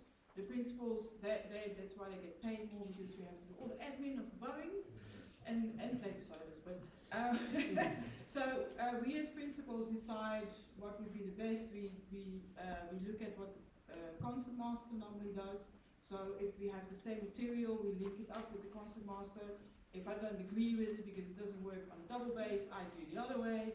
And during our sessions, we make our bowings, and then we know what to do and what is the right bow for the sound that you want to create. So that's where use composers need to depend on us as instrumentalists, that we know if you tell us we want certain sounds, then we go, okay, then we do this. So you don't really need to know what bowing you need to do. I prefer not to get parts, not to get any bowings in my part. So please don't print bowings unless you specifically want us all to do a certain thing. But I'd rather, we normally figure, I don't know about you guys, I'd rather figure it out myself. Mark the phrasing specifically, you have neutral markings or staccato or phrasings, then we will work out our bowing accordingly, also depending on the speed that the piece will be played at and how much we can fit into it. And yeah, if you want. Yeah. I think like if there's a specific passage where you just want all of us to dig like like this Stravinsky has a passage like, yes, then by all means write down all down bows, because then we know what you're looking for. And as you know, plum, plum, plum, plum. So that would be helpful. But but if you don't have a specific say like this, just let us do our thing. That's basically what you have a question. You sort of answered what I was going to say, but with the violin, there's actual gravity that's bringing the bow down to make it more powerful. With the double bass and the cello, do you have still more pull because of that muscle? That muscle. Yes. So we just do this. And I don't know, but I also see a lot of violin players, they play in the middle of the bow while we always the front. So there's a lot of difference in bowing. But also the violins don't want to be too heavy, because otherwise it scratches. Yeah, we actually need to give more power, which is interesting. But we've still got enough. But also there's gravity, because we're sitting like this, and then the gravity goes this way. So if you use the gravity and the weight of your arm to get your bow, get your string going. So it's this, yes, it's gravity, but there's no pressure. It goes down, but it doesn't go towards your. So they probably need more pressure when the bow goes down. If I'm thinking about it now, scientifically, well, we already have the weight of the string, of the bow on the string in our arm, but these need to go sideways. So that's a bit of a different science. I think because there's like a few passages like Shostakovich, string quartet number 8, and also Prokofiev, the what's it called, the Miraculous Mandarin and the One Dance. It's all on the upbeats and that sort of thing. It needs to be heavy, but it's on the upbeat. So would you be up-bowing then, or would you down-bow that also? Ask if you want to play that.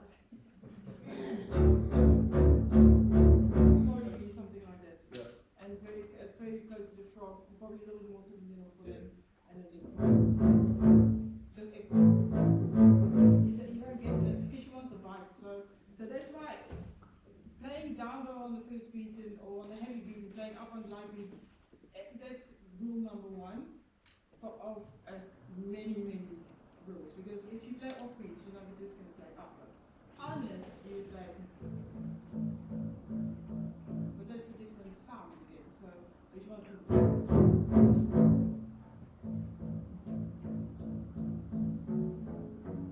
Then you have all these up notes. So that's why, leave it to us. Leave it to this. But if you want to know what we would be doing, you can always ask us, basically. I have one more thing about now we've got 5 printing. minutes, it's fine. So I know on the computers you get lots of different fonts and stuff, and there's with printing, please do not choose the font that looks handwritten or that is very not bright to see, very faded or something. We want darkness, we want to be able to see, we want to see the difference between a sharp and a natural. If we can't see it, we are going to make a mistake. So just print it big enough.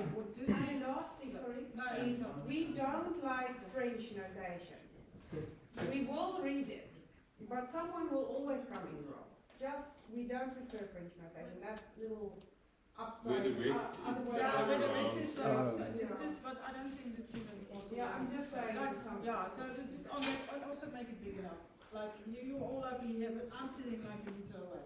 And yeah, we are now already doing separate stands because Donat and I are too old and our eyes are fading, so we can't even be there anymore. So make sure it's big enough, and that it's not only 2 empty bars per page, and then we have to page them 500 times. Just, you know, really think about your editing for your box. Good point. Make the page turns at a place where there's rests. Yes. So that you can have time, so that someone doesn't have to quickly and then you rip the page apart or fly it or just make it at a rest. Spectacle things. And also just when it comes to grouping rhythms, Yes. like 6/8 for example, if it's da da da da, don't put a dotted crotchet. You know, do a quaver, crotchet tied to a quaver, crotchet all the way through. Because otherwise we group the rhythms logically. Before you guys go, I just have to, because we looked at a lot of individual stuff, but in terms of balancing chords and stuff within the ensemble, could you maybe play a chord that doesn't work? So, like low strings or close position with very high upper strings. Why don't you play your lowest G? We all play and we play our highest G. Okay.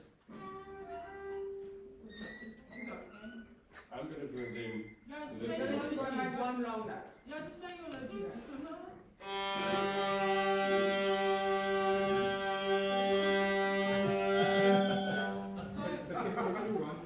Where there's quite a big space between. Yeah, now we're going to go, you Oh, the go other all way the way around. up and I go all the way down. That sounds quite good actually. Like horror movie No, stuff. let's just do it again and just a little like more actual G.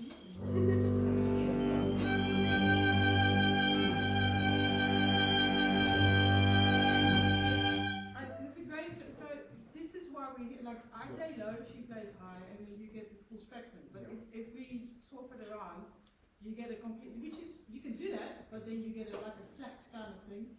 But my bass is going to sound really. So don't do the top, just do the one above the middle A, G. The A. If you play the G, just hear this part of your keyboard. Oh.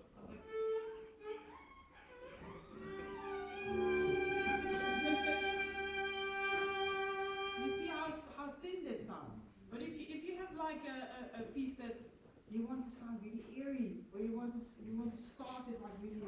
Let's just start with a soft upper.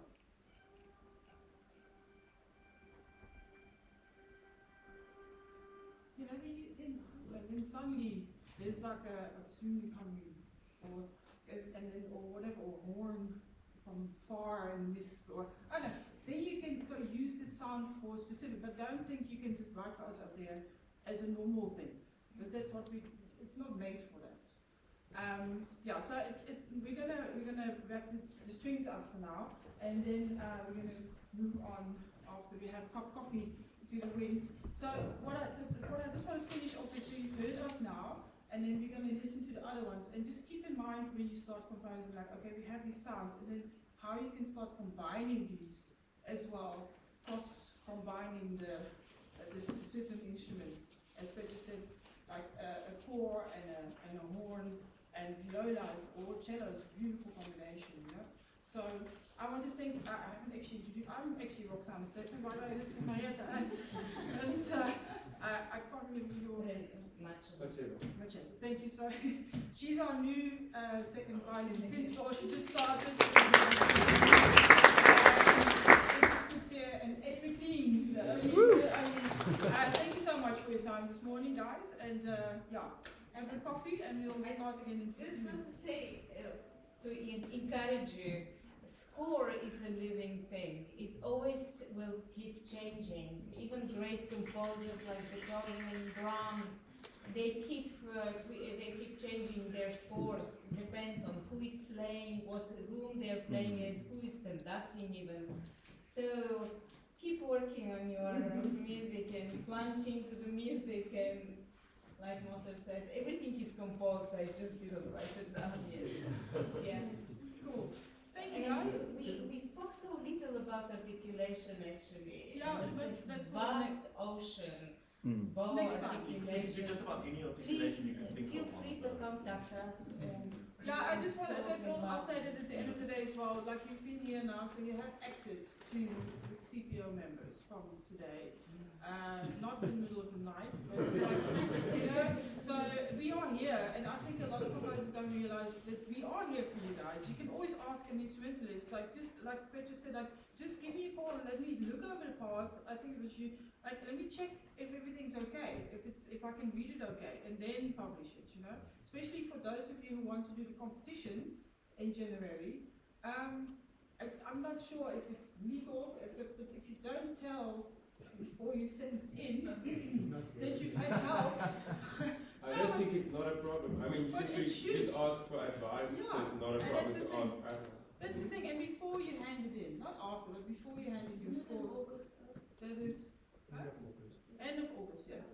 Okay, we're going to have coffee now, otherwise not for now, but if all of you could maybe just send through a list of standard rep that is actually unidiomatic.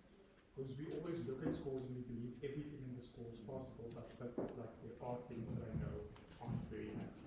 For any, whether it's a home solo instrument, whether it's orchestra, whatever. Yeah. We can compile a list of those. Yeah, it doesn't have to be next week. We will keep on. Yeah, so I think that will be for next one. So please remember to reuse your card.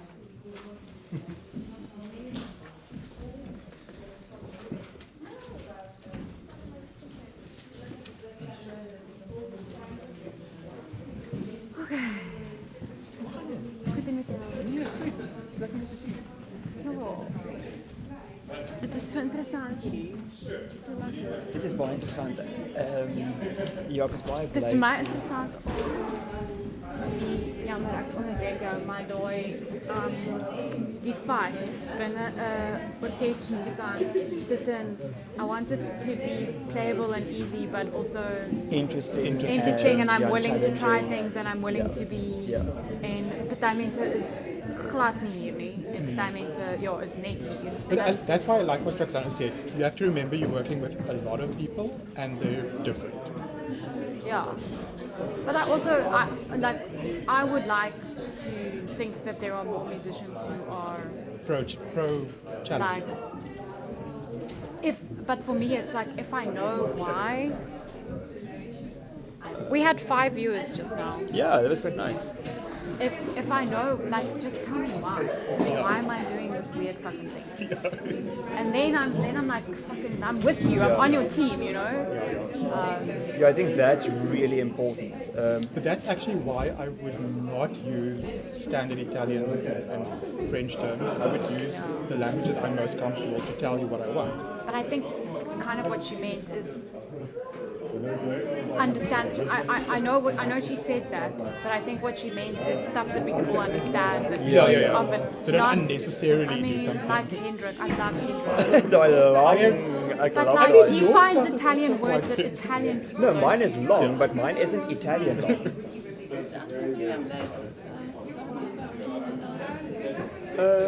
Actually. Yeah. So this is just the score that we're working with today.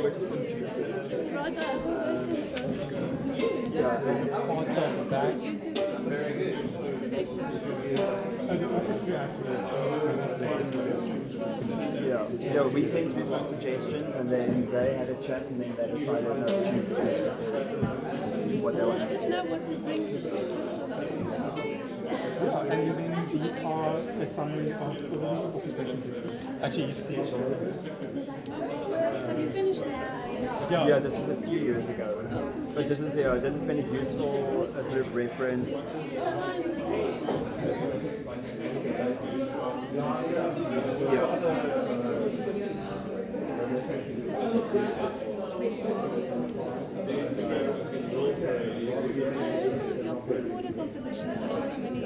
Oh yeah, quite a few years ago. Yeah, I need to write for recording. Yeah, I've been busy with it. Yes, I know.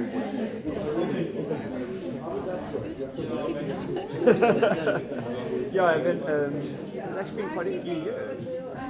Just because we've been busy with so many. I think the last time you played was why? Yeah, and that was long before COVID. 2015, 2016. Yeah. Time is a funny thing. Yeah. It's a very, absolutely. Yeah, both of us teach at Philharmonic University, So we have a mutual acquaintance. Yeah, the two of us used to play together a lot. How's he doing? So he's teaching musicology now.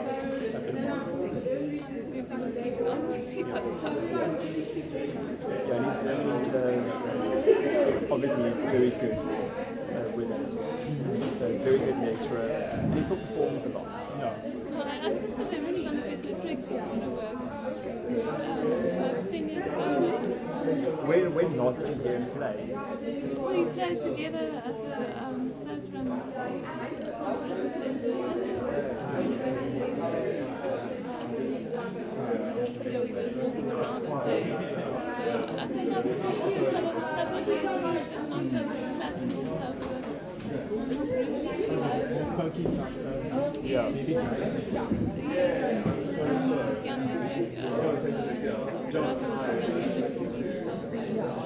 It's very kind for answering me if he hasn't much to read. He's busy finishing his PhD at the moment. And he's teaching as well. Yeah. He is Sorry, I don't want to just do No. Oh, he's on the way. Okay, sure. Okay, that's probably lucky to connect with someone here.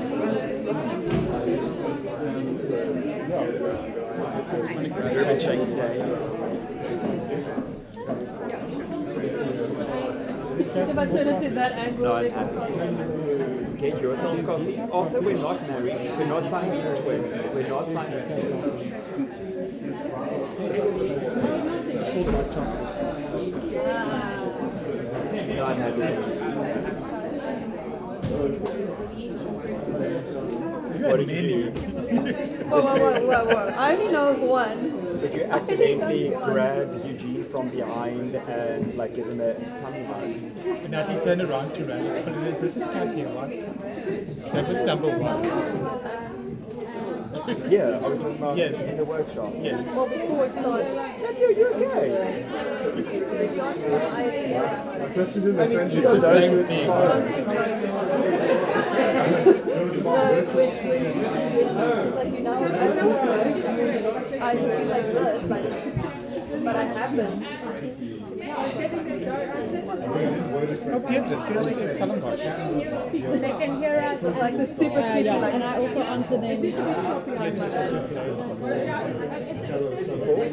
Cinderella. Yeah, we can only do our best. Yeah, nice to meet you. Sorry, were you going in for a hug? Yes, I was.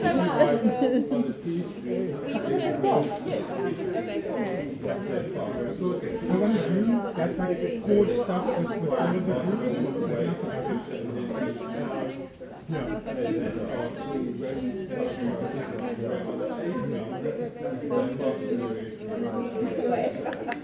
Yeah, we all got that. Yeah, all of us were there from the beginning. Yeah. Oh, I get it now. I was like, I don't understand. What does she mean? Why does it need my time?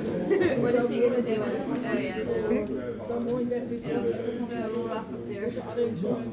And maybe also, I think what would be great is maybe do I had a bit of a holiday, but it feels like it was decades ago at this point. Because of, yeah, the last few weeks have been wild. Just no, it's good. No, the work has been very good. I'm not complaining about that at all. I'm terrified of next week because I haven't done any admin for university. Because especially the last while I've been working with two schools on drama productions. It's been a lot of competition. So Wolf and Philharmonic and I are working together on two drama productions. So I'm doing all their sound and audio. It's like 60 hours a day. It's for the Orchestra. So it's an original text. Those rehearsals that you were talking about in the car. Yeah. I was doing some project cleanup this week. I mean, just the one production has over 80 pieces. Also separate and I wanted to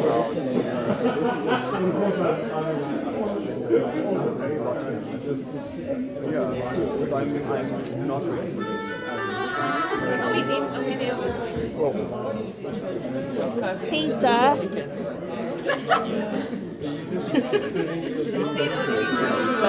I'll see you in the second week because I'm in the Eastern Cape. I think most of my schedules on here are set up so there isn't anything in the first week that I can't do. But like I said, to set up 30th year. Do you know anything? Okay, this is No, that's on Sunday. I did it last year, but I just need to get some supplies. I don't think they'll be there.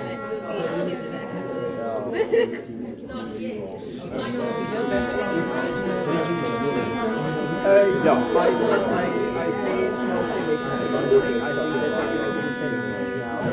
I just told them to check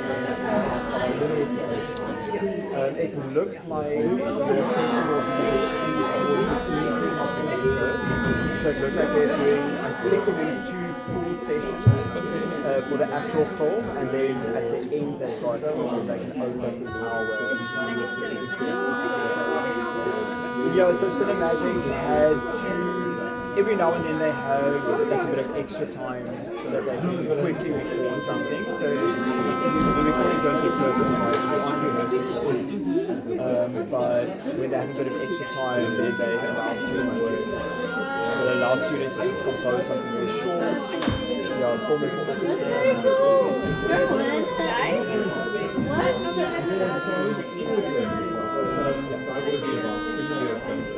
There won't be rehearsals, but on that day, John has already said it's absolutely fine to sit and just to see how they work. I'm not sure, depending on the size of the orchestra, they could be recording it here. But otherwise, they have other studios that they use.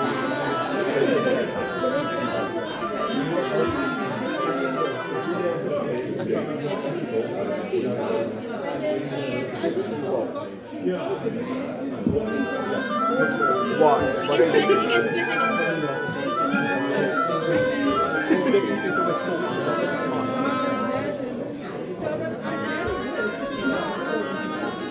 What do you mean, not easy? What is it? It's like a weird. That is a weird. I'm sorry, but maybe a Friday. That's it. No, it's expensive.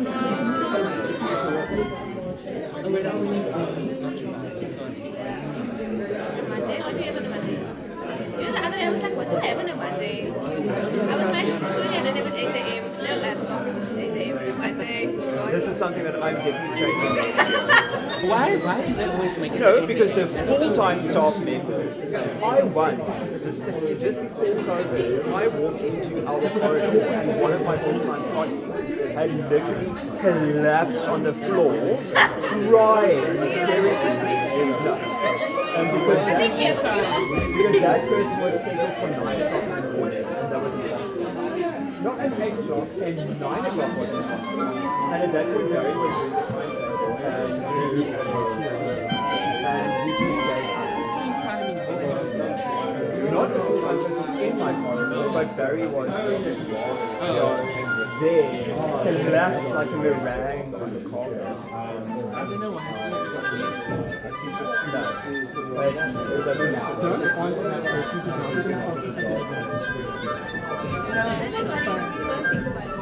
But so this is why, so we end up with an 8 o'clock because it's so much of a fight with a full-time people. We don't want it to be a proper 8 o'clock, and then we end up with all the 8 o'clocks. I think they should let it to Why do they never leave 1 o'clock? Why does Cindy leave 1 Good, nice to see you. Right. Did I just almost... No, it's... Yeah. Do you know Gabby? Okay. Wonder. wonderful. I mean, both of them We are both free. protest. This is why I'm asking. This is why I'm asking. Do you know?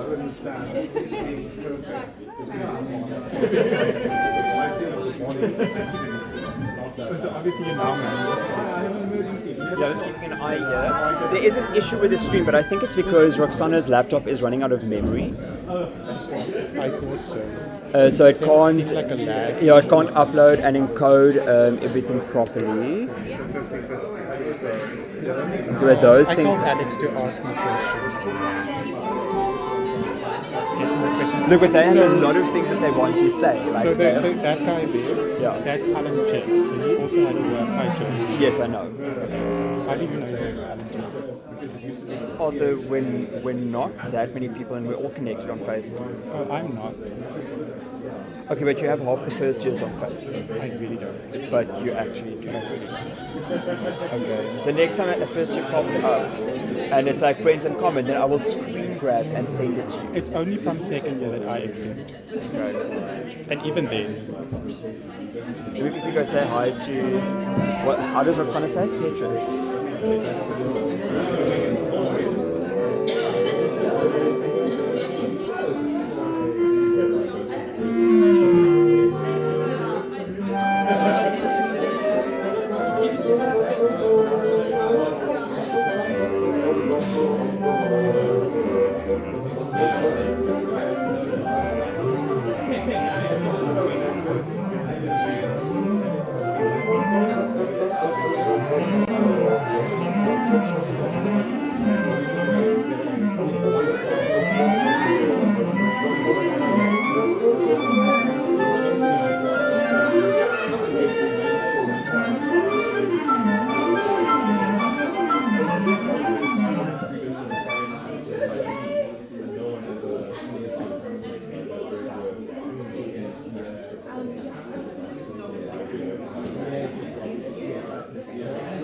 You don't just have oboe, flute, bassoon, and clarinet.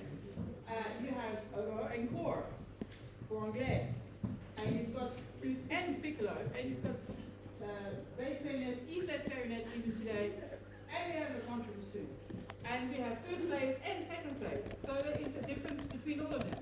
So when you write in orchestra settings for woodwinds, you have all of this to your disposal. Thank you very much. After 20 years, I still struggle with my English at the moment. So I wanted to give you that you can actually ask questions about all these instruments that are available to you when you write for orchestra, but also the limitations that you have with instruments, because a E-flat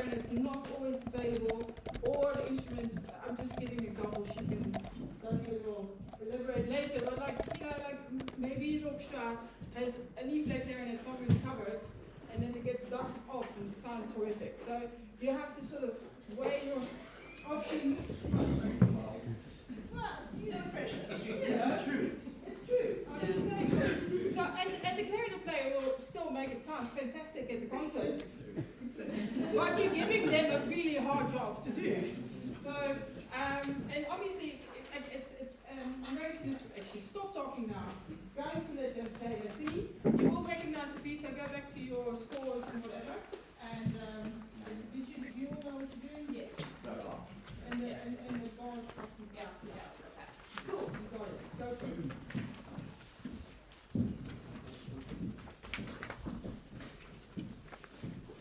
Ready?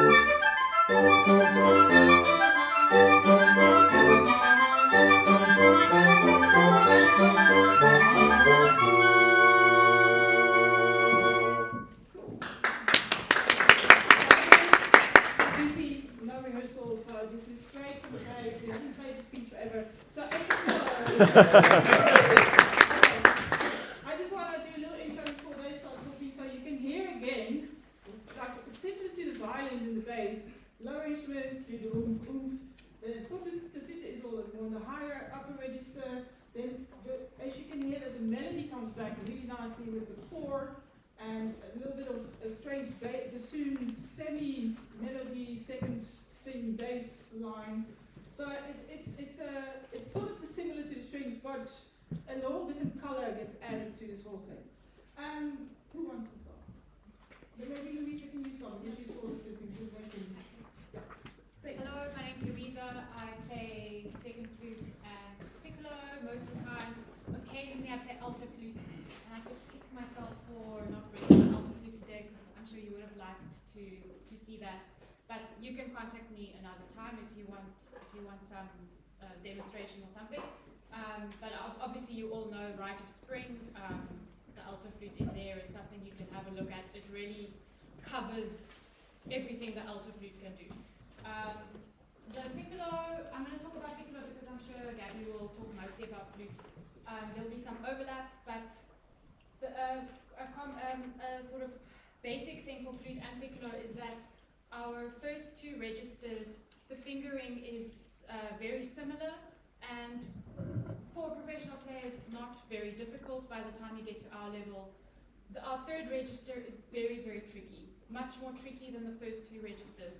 So if you're going to write something extremely difficult, more difficult than Prokofiev or Shostakovich, just bear in mind that that is a big challenge for us, the high register. And a little trick that you can use when you have a piccolo player at your disposal is to have, instead of making the flute players play up in the third octave, if it's a very tricky key, for instance, rather put it in my part an octave lower, because I'm going to sound an octave higher. She just wants more of the attention. But I'm going to sound difficult, but it's going to be easier for me to play, because I'm not in my third register.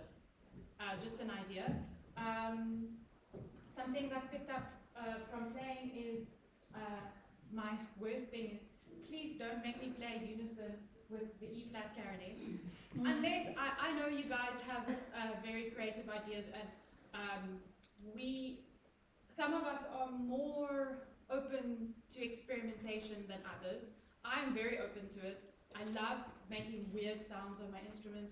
I love trying to get into your imagination and understanding what did you want.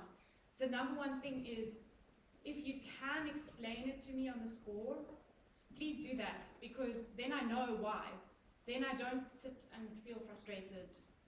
What is this? Why am I struggling? You know, why is this person making me suffer? If I know why, then my imagination is engaged, and then I'm on your team, and I want to make it happen too. But if you make me play unison with the E-flat clarinet, like Berlioz. Yeah. I don't know if, you know, maybe it has some great effect, but I'm not convinced about that.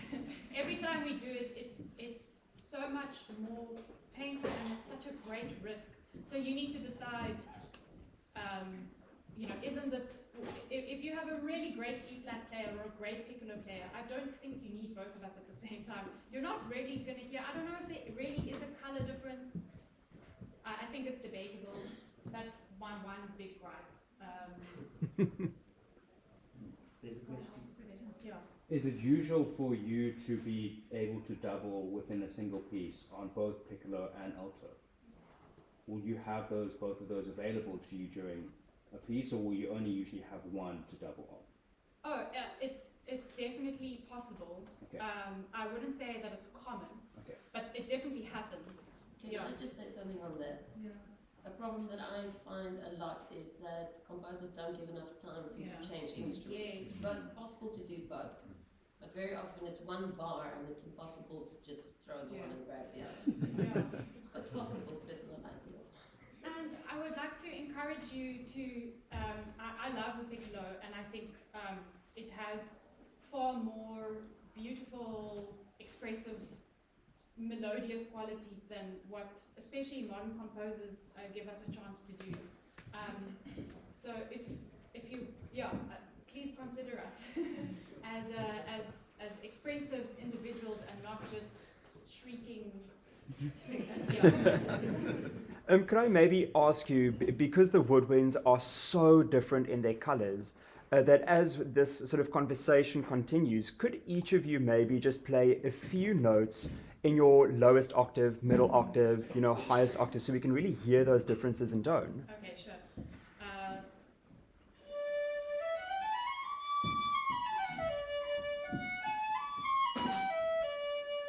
So that's my low register. If you listen to Mother Goose Suite, there's a really beautiful low piccolo solo, and I also encourage you to think of the piccolo as a low instrument. It is so pretty and such an interesting sound. My middle register,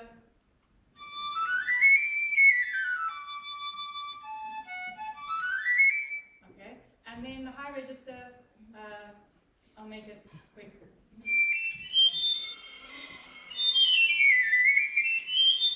Okay.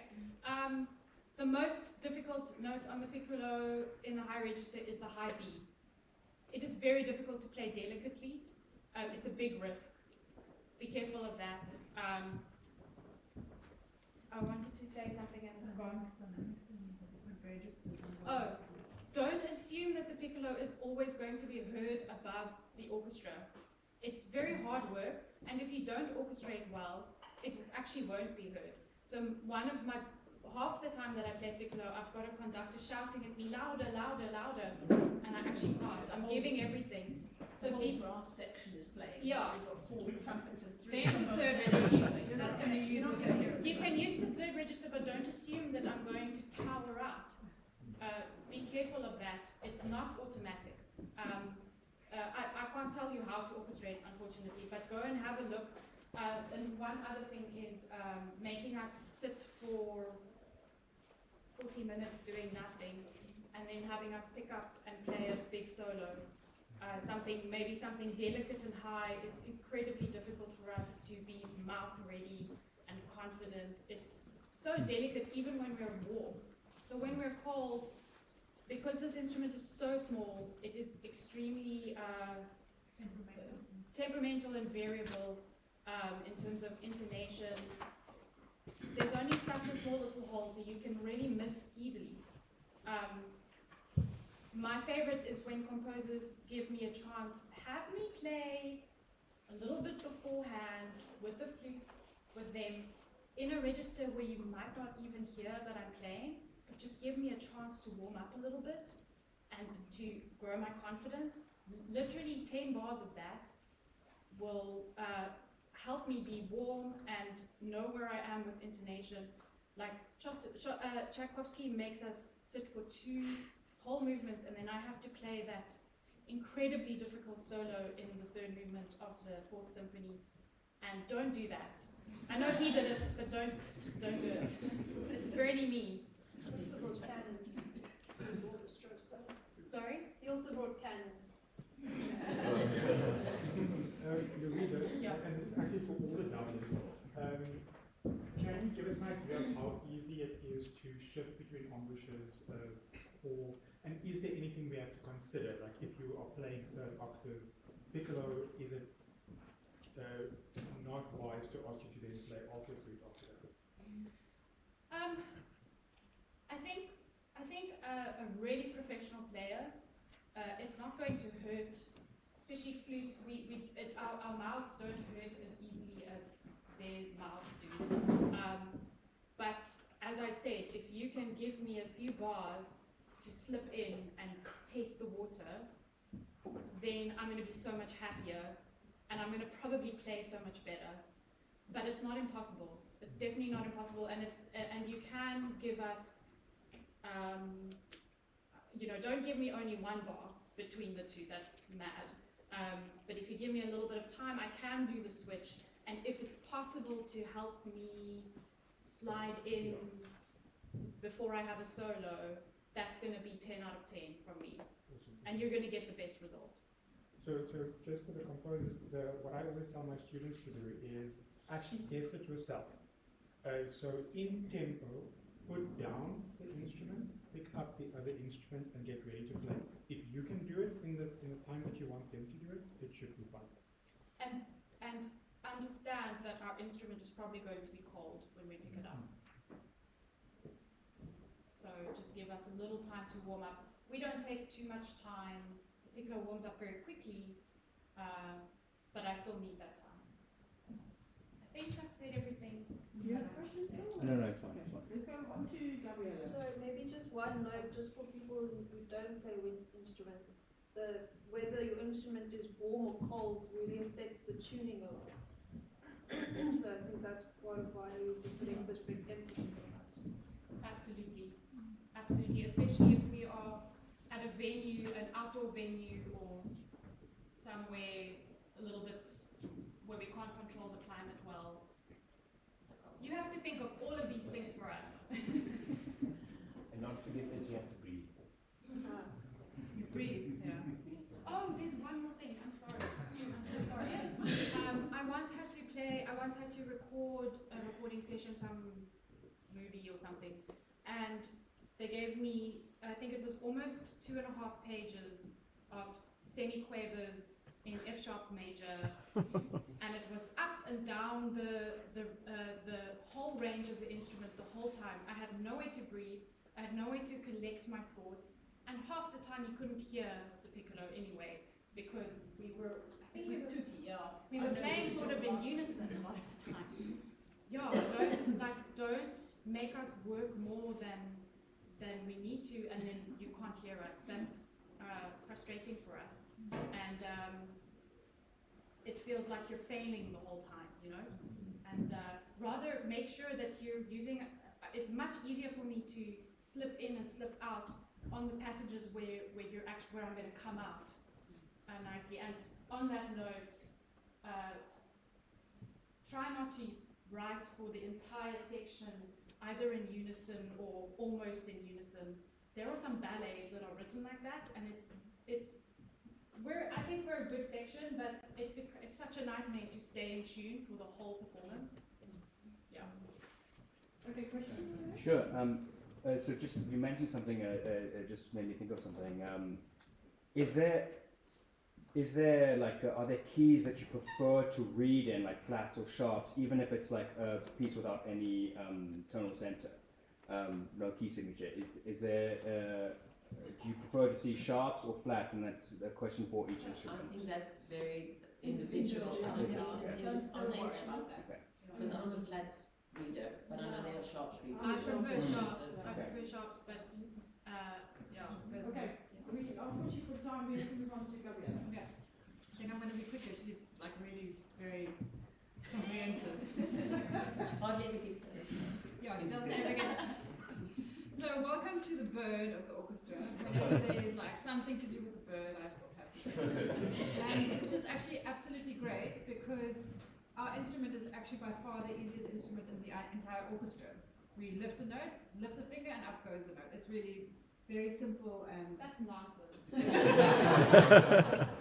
But like in terms of technicality, absolutely like do make use of the flute because we can articulate faster with the double tongue, which some of the other instruments can't. We can move our fingers a lot faster generally because there are not so many cross finger movements, etc. It's like it's very logical and easy. Do's and don'ts, like Louisa's covered quite a lot. There's another thing that sometimes happens, well, two things that are a bit frustrating. In terms of tone color, our low register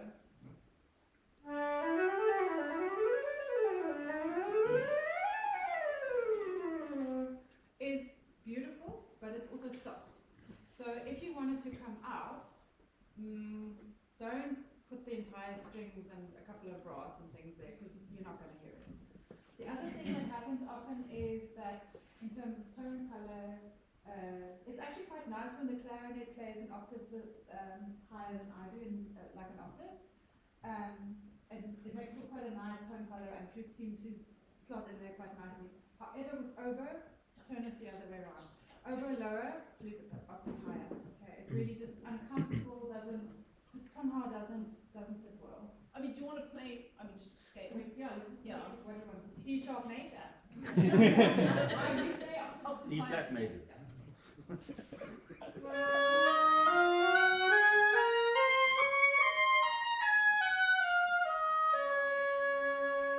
Doesn't make sense. No? Okay.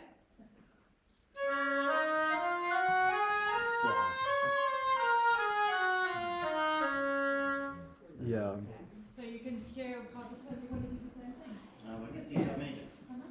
What is it, C sharp major? Yeah. So that's E flat. Okay. So I'm going to play, play octave higher first.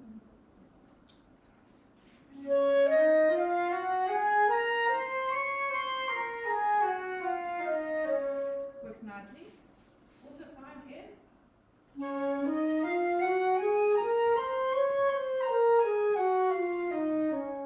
so you can see that's a lot easier. Here is the Put us lower than the flutes, and especially when oboes are, I mean, anywhere above what is that? C6, D6. Once you get up there, don't put that in unison with the flute. Put us an octave down. It's so much easier to us. Yeah. Then the other thing that sometimes crops up is that people, composers, have a second flute sitting next to them, but they put the first flute on piccolo, which sometimes is quite nice, but for the most part, flute players get a bit irritated by that. Principals like, sitting there and going, what did you think? So it's over here, not here, if there are two flutes. Obviously, if there's only one flute scored, then absolutely, then give us everything. You can give us alto flute, you can give us piccolo. We are able to play it, but here's the professional.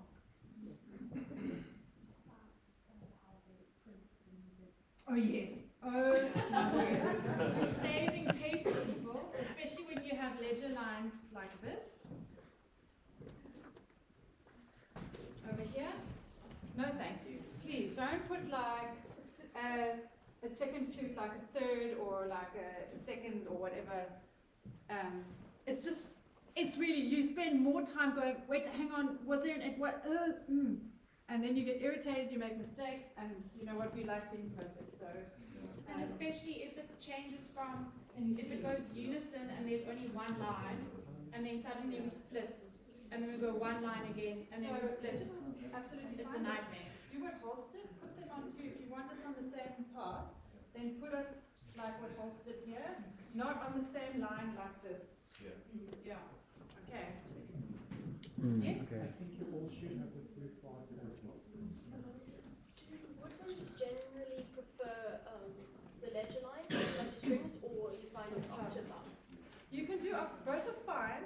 What often happens with scores that does irritate professional players is when you put the ledger lines, you write ledger lines, and students come and they write G sharp and it's actually a C sharp. Like that often happens, and they like remind themselves of what the wrong note is, and also quite annoying. And we spend a lot of time trying to rub that out. So if you are writing something that you think potentially could be played by a student orchestra or a not professional orchestra, just put octava. I think it's probably better. So you see, violins want ledger lines. Flutes don't want ledger lines. We don't mind them. It's No, just but for young players. they don't want the octave up thing because they don't like reading it. Yeah. And you said you wouldn't mind. I So, don't mind. Yeah. You see, I it's prefer different. You ledger can't lines. just use everything for Yeah. everybody. So- Unfortunately, ladies of section, Yeah. we have to move on if we want to give the last person a chance as well. So if we have more time, you can ask more questions for the flutes if you don't mind. So, but just can I correct just semantics here? If you're writing a piece where you are considering that younger players will play, put the octava. If it's definitely a professional piece, ledger lines. Okay. Others. Thank you. Obviously, this is an oboe. As we've talked about choral play, as we've mentioned, don't put us in unison with the flutes. It's just an unnecessary use of an instrument. You've got the whole range. Use it. Let the flutes do the high stuff. Let us do the middle stuff. If you've got two oboes, typically the first oboe is not going to be written in as low of a register as the bottom oboe. So, ideally, don't give your principal oboe, a solo that starts on a low C sharp. It's kind of unnecessary, and especially tutis. If you've got two players, give the hard work to the second. They can play all the awful low notes. We'll take the nice, comfortable. That sort of register. We also have obviously a much smaller range than anybody else in the section. The B flat below middle C. And usually you don't see music much higher than an E flat or an E. When you get to Stravinsky particularly, you might get up to G. And then solo. And in solo pieces as well. Hofmeier. Hofmeier, No, A flat is very, very,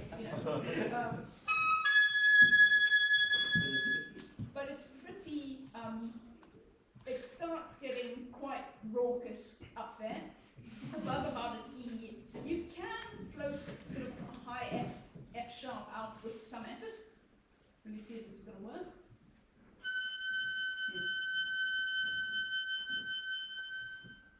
But, especially G, A flat, please don't write me it like a triple piano A flat up at the top there. It's going to be extremely uncomfortable.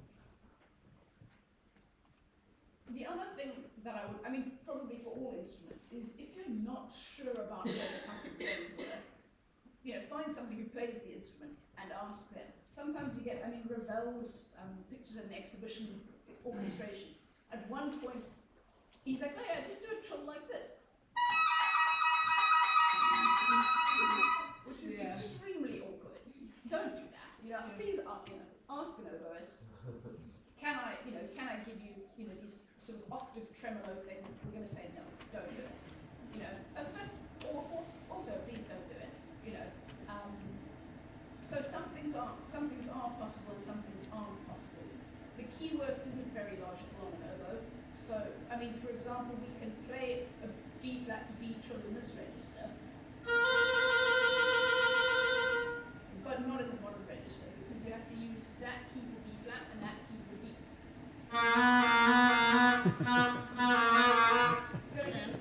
It's going to be impossible, basically, to play that trill.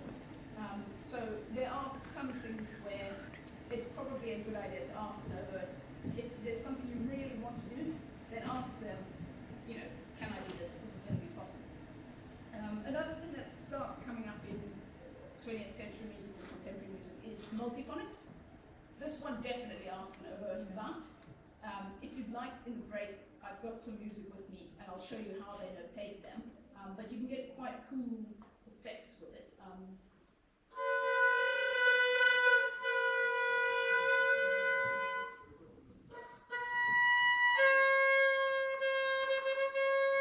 That one doesn't want to work today. Sometimes that's the other thing, is you have to make a read specifically for them. So do just check with your oboist if they're comfortable doing those sorts of things. Okay, can I just interrupt you?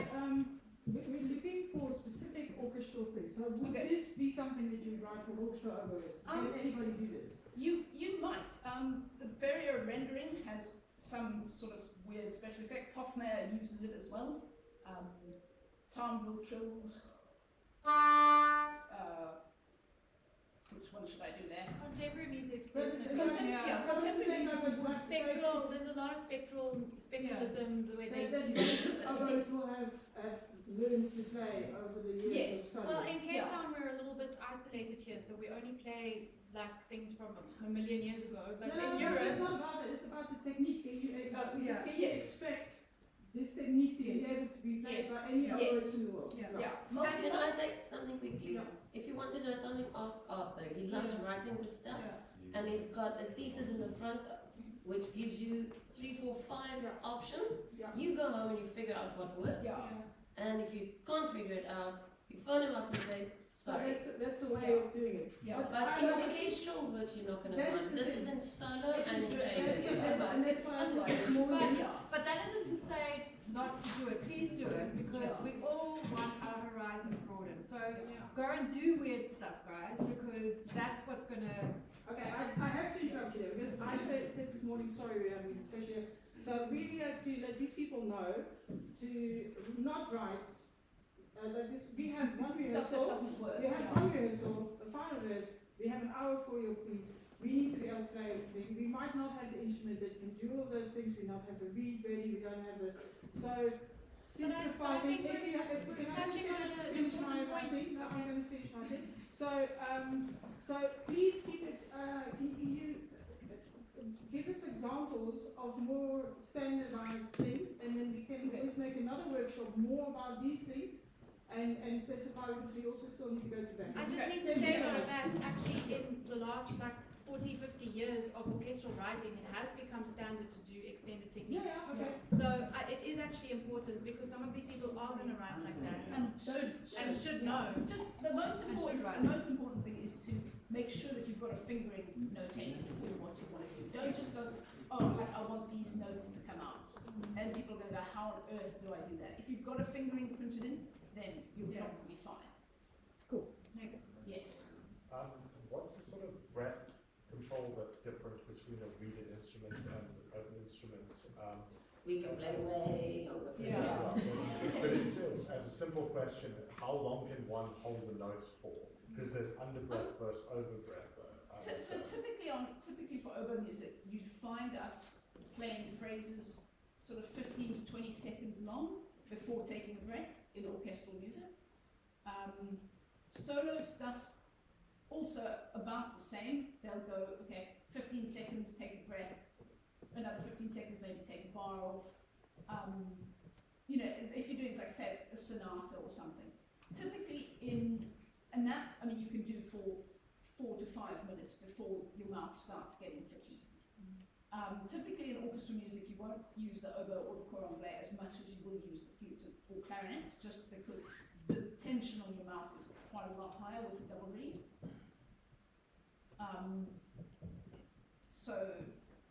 Also go and study scores, Beethoven, Mozart, Berlioz, go and see how he uses the oboes in tutti writing, how he uses them in solo, how much oboe you have in comparison to flute. Typically it's less. So that's that. More than 15 seconds, and you're starting to sort of push your luck. It is possible to circular breathe on oboe, but it's not a standard technique, so you can't rely on people to be able to do that. Okay, can we move on to the cor anglais, please? Okay, I want to just say something quick about breathing. Circular breathing I was going to mention. It's possible on all of our instruments. I think all of us can do it, but I don't use it because music needs to breathe in any case. So unless you specifically want like a drone that just carries on forever, let's say don't use it. Oboes need more time, double reed basically need more time to breathe in between phrases than flutes do, because flutes, and I think clarinets mostly, play until they are out of breath. We always have breath left over, so we need to be able to breathe out and breathe in. It is possible to breathe out, play another short phrase and then breathe in later. But generally speaking, to be able to take a breath. Gabi can breathe between 2/16 notes. Yeah. Where we're Not gonna gonna cut happen. 1/16 note to be able to do the same thing. Currently, everything the same as oboe. Technically, you can do pretty much the same as oboe. Only thing is, in general, oboe goes down to B flat, currently goes down to a B, that is transposing, it's an F.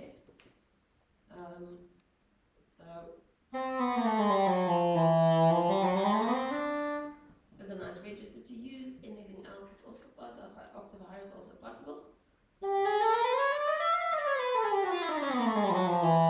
But once you start getting to, I mean, F sharp is possible if you want that kind of effect, but it's not pretty. So if you want high, again, write it for the oboe. If you want something beautiful and low, write it for the core. If you want something low and harsh, give it to the second oboe, we'll love it. If you want something in the third octave or weird fingerings, first oboe again. But that's about it. Yeah. Sorry, I have a question from one of our online viewers who would like to know for the woodwinds. If a composer gives you microtonal pitches, would you prefer for them also to give you specific fingerings for that? Yes, absolutely. Okay. So the question that if the shop you mentioned you don't really want to go about that, is that written or is it sound? That's written. Well, it's not written, but you can go even higher. I mean, technically speaking, that's a written, flat written G. G6 written, yeah. That transposes to D6, I think. Sounding D6. Any questions for the core? Also just generally about microtones. If you are doing a sort of lip gliss or any other kind of gliss from a sort of regular 12 tone pitch to a microtonal pitch, do you still need the fingering for that, or is that okay? I mean, lip gliss would be fine, but if you're doing any other gliss, Gabi, you guys have open all flutes. Yeah. So flute, clarinet, and bassoon, you can do glisses where you slide the finger. Oh, but don't try because we have very, closed very feet. difficult. Yeah. So it's not entirely impossible, but it's extremely tricky. But like, to do a gliss on it. but quarter tone, like sort of quarter tone glisses. If you're just doing like a single quarter tone inflection, then I just lip it down. Okay. Really, yeah. Or up. Always be as specific as you can. Yeah. Whenever you write. That's the. Okay, let's move on to the clarinet. Thank you. Hi everybody, I'm Feral John, Danielle, and we'll be brief. So we'll try to order instruments. But something that all my colleagues have already mentioned is switching between instruments. So obviously we have the two soprano clarinets, which are the B flat and the A, which is a little bit longer and darker in tone. This is the B flat, the A I can pick up now. But composers really like to use the A clarinet because it has a darker, richer sound, and the B flat is a little bit brighter in color, right? So sometimes when they, in one movement even, they want us to switch. And like with the piccolo and having to switch between instruments, it would be always nice if you can give us quite a stretch of time to maybe play a tutti section, to also just physically warm up, and then also to, when I have to change the instrument from this one to that one, to then have not too short a time span, because what we will do in that case is literally transpose on whatever we are. So if I'm on B flat and there's not enough time to change to A, then I will transpose, or vice versa. So then sorry for your beautiful color timbre that you want, but you didn't give me time, so you must just be satisfied with what you have done. But like Arthur said, I guess try yourself to switch between things, and then that should be enough time. But also give us a little bit of a tutti thing just to like physically warm up if we have to come and cold turkey with a solo. Also, unlike us, like if one of us is doubling on instruments, we've got a reed in each instrument because they're different reeds. So it is possible to have both of those reeds ready to go. You put one instrument down, you pick the other one up and play. The clarinet's going to be swapping mouthpieces. So Right. you've got to give Yeah. them time. You've got to also give them time to take the mouthpiece off and put it back on the other instrument, and pick up an instrument and put one down. So a really fast swap is not going to work. And also with that, you stand a slight risk of intonation issues because the barrel is also very tuned. Yeah. So again, like I said earlier, make sure that it is something that you absolutely need to do. Otherwise, don't. No. Okay. And then just generally, so our registers, we have about 1, 2, 3, and a big 3.5. So here's the Charlemagne, is a low register. And then we get the throat register, which is basically the notes that are quite high up in the instrument. That little section. Then we get the clarion register. Then we get the altissimo, which is up there.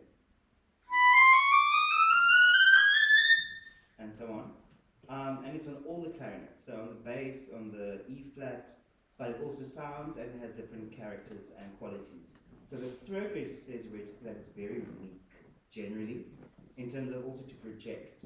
So again, with wanting us to project, try to keep the texture, if you're writing a specific area, keep the texture of the music quite kind of transparent so that it can shine through the weak register. But, you know, if it's a high in altissimo or clarion, it's fine with the denser business at the bottom there. Yeah, so that's what you need to know. Now the E flat, so now it's going to demonstrate how the different registers sound. So how the Charlemagne register, the low register sounds on the E flat.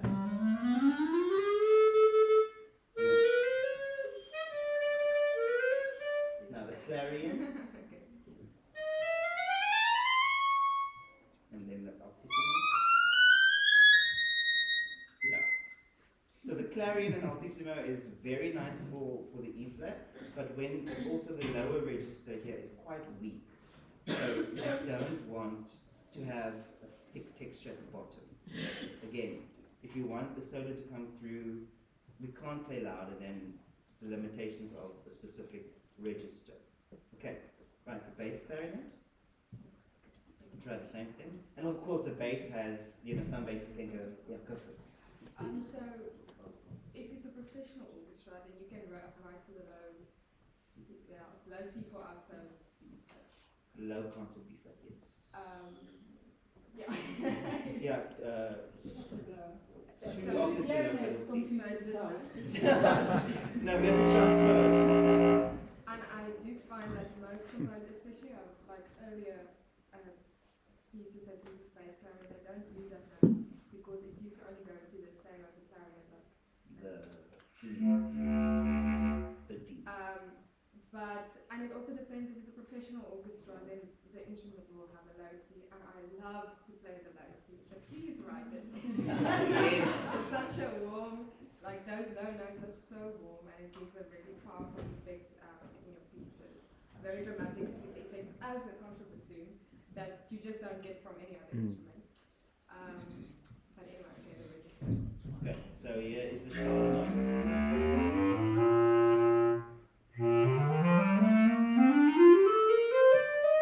And then higher up is more effort, and I need to be warmed up for that. Yes.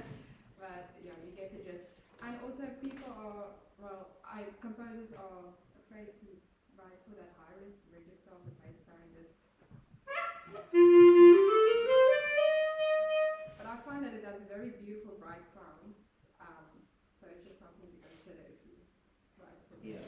On that note of the bass clarinet in that high register, I do have a special request. I don't have to say that again.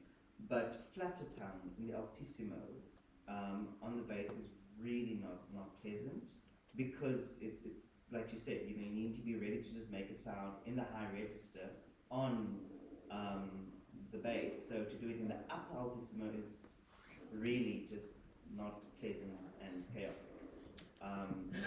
Yeah, I had to try to do it a few months ago. But anyway, yes, so now just a general comment on notation that I really want to just communicate to you guys. Rhythmic writing / beaming or stems. Personally, I prefer to be able to have it in a very readable way, so I can see the beats, even if it's, because the way some composers group it, they group it in a way where it must sound that way, if that makes sense. Whereas it doesn't read, like Roxana said, we have one rehearsal and then FDR and there we go. Now I need to sit with a pencil and go back to my UNISA theory training of grouping, just to figure out, okay, where exactly are the beats, because it's so strange. So I have an example here from a very recent thing we did. I won't say who and what and where, but I'll just pass it around and just look at it and just see, like, try to just sight sing it in your head, the rhythm, let alone the notes, and then, yeah, hopefully it will, you know. Okay, that's it from me. Okay, then we can move on to the bassoons. Finally, we're ready to go. Yeah, best instrument ever. The reason why it is the reason why it is the best of the woodwinds, the only reason I can think of is that it does in fact burn for the longest. That has been scientifically proven.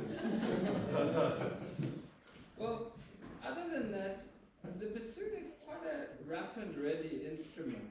I think if you want something very much in tune, very cultured, very soft, very smooth, I would probably consider writing it on another instrument. Like the cello, the strings, you know, if you want. But if you want character, it is a pretty good character instrument. I mean, you probably know the repertoire. In opera, they use it extensively. The evil count, the lusty lover, the guy with the wooden leg, whatever. So it can slot into a lot of different characters. Yeah, I think ways to write in the bassoon section, I think, well, it's a bit like talking after my lovely wife has spoken. I think these guys have said it all, virtually. And there's nothing left to say, but sort of octaves and unison is not too bad on the bassoon, because it's a mellow sound and you can get away with slight imperfections and intonation. It doesn't sound harsh like the upper winds would if you're playing, if you're playing octaves or unison. In between the two bassoon parts? Do you mean between the two? Between the two bassoons. But preferably write a duet for both. I think that works best. Often in thirds works well. You can demonstrate that if you like. But it doesn't seem like you've laughed. Remember, we would laugh. What we spoke about is okay, firstly, the bottom end of the bassoon sounds.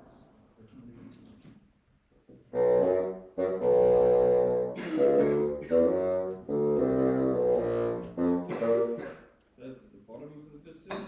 This is middle and upper middle. Stop there. We'll finish together. We are nice people. Not too close.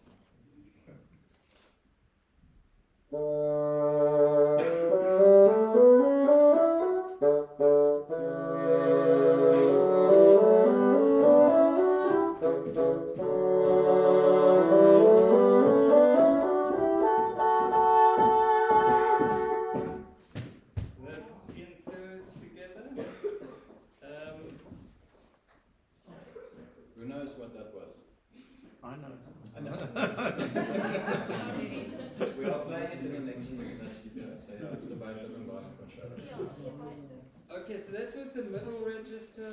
Maybe I'll demonstrate the high register a little bit.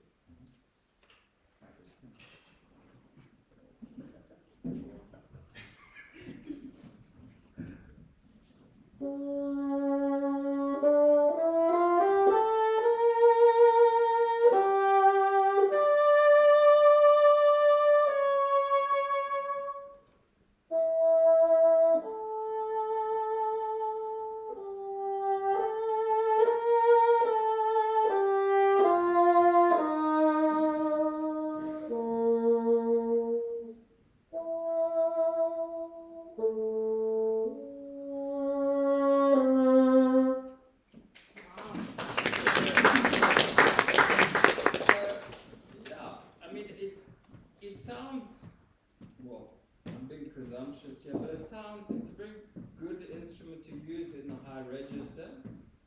It's tricky to get up there, but you've got to do what you've got to do. It's the same as the oboe with lots of cross fingering. So if it's very quick, it might happen or it might not. It is a little bit unreliable compared to a flute or stringed instrument. Give us the nice lyrical stuff, guys. Yes. We'll do the hard work. And you can take the contribution out for nothing? Yeah, we go, yeah. Okay, so I'm Aaron. I'm Simon's sub-principal. So second bassoon or third bassoon or fourth bassoon, anything that's not first bassoon, I have to play. Unless Simon goes on holiday and then I have to stand and play, which happens. Then I have to try and do what he does, which is difficult. So basically, second bassoon importance is we play lower register majority of time, not always. There's times that I also have to go way above middle C with him. Sometimes the positions do turn around. Like we said earlier, two bassoons work quite well because we have the same kind of sound. Obviously, we tried, that's the aim for it, but because it's a reed instrument, we all have our own tone. So, besides from that point, I'm going to talk about two things. Not just instrument, because it's something that wasn't discussed earlier, and it's about articulations, but I'm going to get to that one. Contrabassoon. Total opposite of the piccolo. Okay? Piccolo, way up there. This is the wrong reed. Sorry. Contrabassoon, quite a big instrument. This is a little one. We have one that goes higher, yet it still sounds the same. It just looks more impressive. It depends what you use this instrument for. It can be loud and ugly, or it can be soft and nobody can hear it. Most of the time nobody can hear it anyways. If it's played in an orchestra setup. If it's played on its own, it's quite a beast. I'll play now. It goes very low. How high, I don't know, because nobody really knows how high contra can go. We have specific fingerings and then it just gets ugly. So we don't go into those registers. The best for contrabassoon is the bottom two registers. We have 3.5, pushing to a little bit more than that register on contra. I will not recommend anything that goes close to C above middle C. Okay, that's when you play Mother Goose, that's the B flat if below that C. It's very high and it's difficult. So, I'm going to play a couple of notes. Is that written or sounding? Is that written or sounding? No,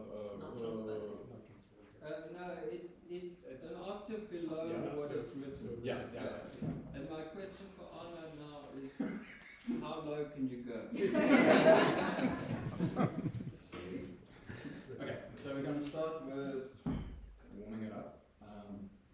Again, as most of the woodwind instruments, we can rotate. Sometimes there are situations where I have to rotate between the two instruments if we don't have a third. The instrument doesn't really get cold. The problem is this little part gets cold. Okay, so when it gets cold, intonation changes. Just be prepared for something like that if you decide to compose for this instrument. It's an awesome one, so please do. Anyway, so middle registers sound something like this.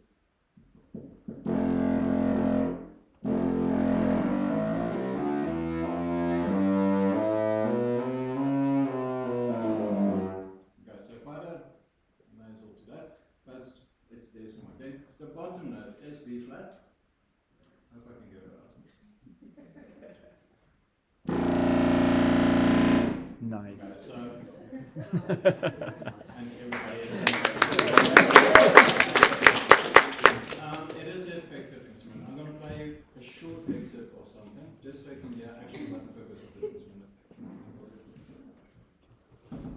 This is from Ravel. Ravel loved this instrument so much. Most of his stuff has contrabassoon in it, and not just your normal blah blah blah. That's what you'll give to a tuba or something like that. There's actually some beautiful lines. Of course, this instrument can play well when it's played well. So So this is from the left-hand piano concerto by Ravel. It is in the second, well, it's in the first movement quite early on. It's the first instrument that plays a solo in the whole orchestra. So it is nerve-wracking when you give something like that to a contrabassoon. It's for the big reason. This reed doesn't always speak easy. It needs a push to start. But I just want to say that even though it is for the left hand, Arno is going to use both hands. I'll try. Anyway, I'm not going to play the whole thing, just so you can hear it. It can play nice melodic lines.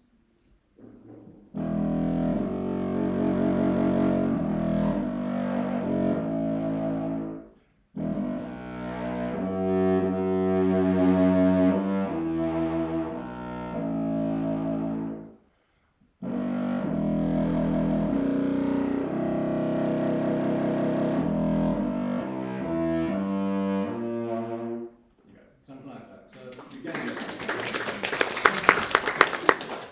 Okay, then second thing. Oh, we have a question? Yes. Yeah, is there any sort of significant difference between the technical capabilities of the contrabassoon and the bassoon, and that includes actually producing the sound? Yeah. First one is the size of our reed. Okay. Contrabassoon reed is that size, you can see it from there. Bassoon reed is that size. It's quite small. So obviously, embouchure, that kind of stuff, air control, it's a big one. We need a lot more air. Obviously, we can't play as long phrases as we do on bassoon. We spoke about circular breathing earlier. Contrabassoon, it's nearly impossible to circular breathe on. Because of the size of the reed, you need to keep it vibrating. So it makes it quite difficult. Then fingerings do change. It depends on the register you play on. Articulations, that kind of stuff stays the same. It's just, again, it's the size of the reed that changes. And dexterity of playing is about the same, just in fingering. Yes, if you want something dexterous in the low in the low registers, contra is a good option because you can play it quite accurately and fast. So a double bass it would be more difficult because the distances are more difficult. But this one's quite a good option if you want accuracy and speed in the low register. So just to clarify, you're saying that the bassoon is actually difficult to be dexterous in the bottom register? No, that's not what I'm saying. Okay. I'm saying if you want to choose an instrument out of the orchestra to write something exposed in the low register, and it's fast, and that's not a bad option to get the notes out correctly and accurately. And then I can add, if you add the basses to that, even playing the same notes, you will just hear, but we add color to it. He basically articulates all the notes and we add the color into that. So the rest of this solo goes like this. Well, me and my big mouth now.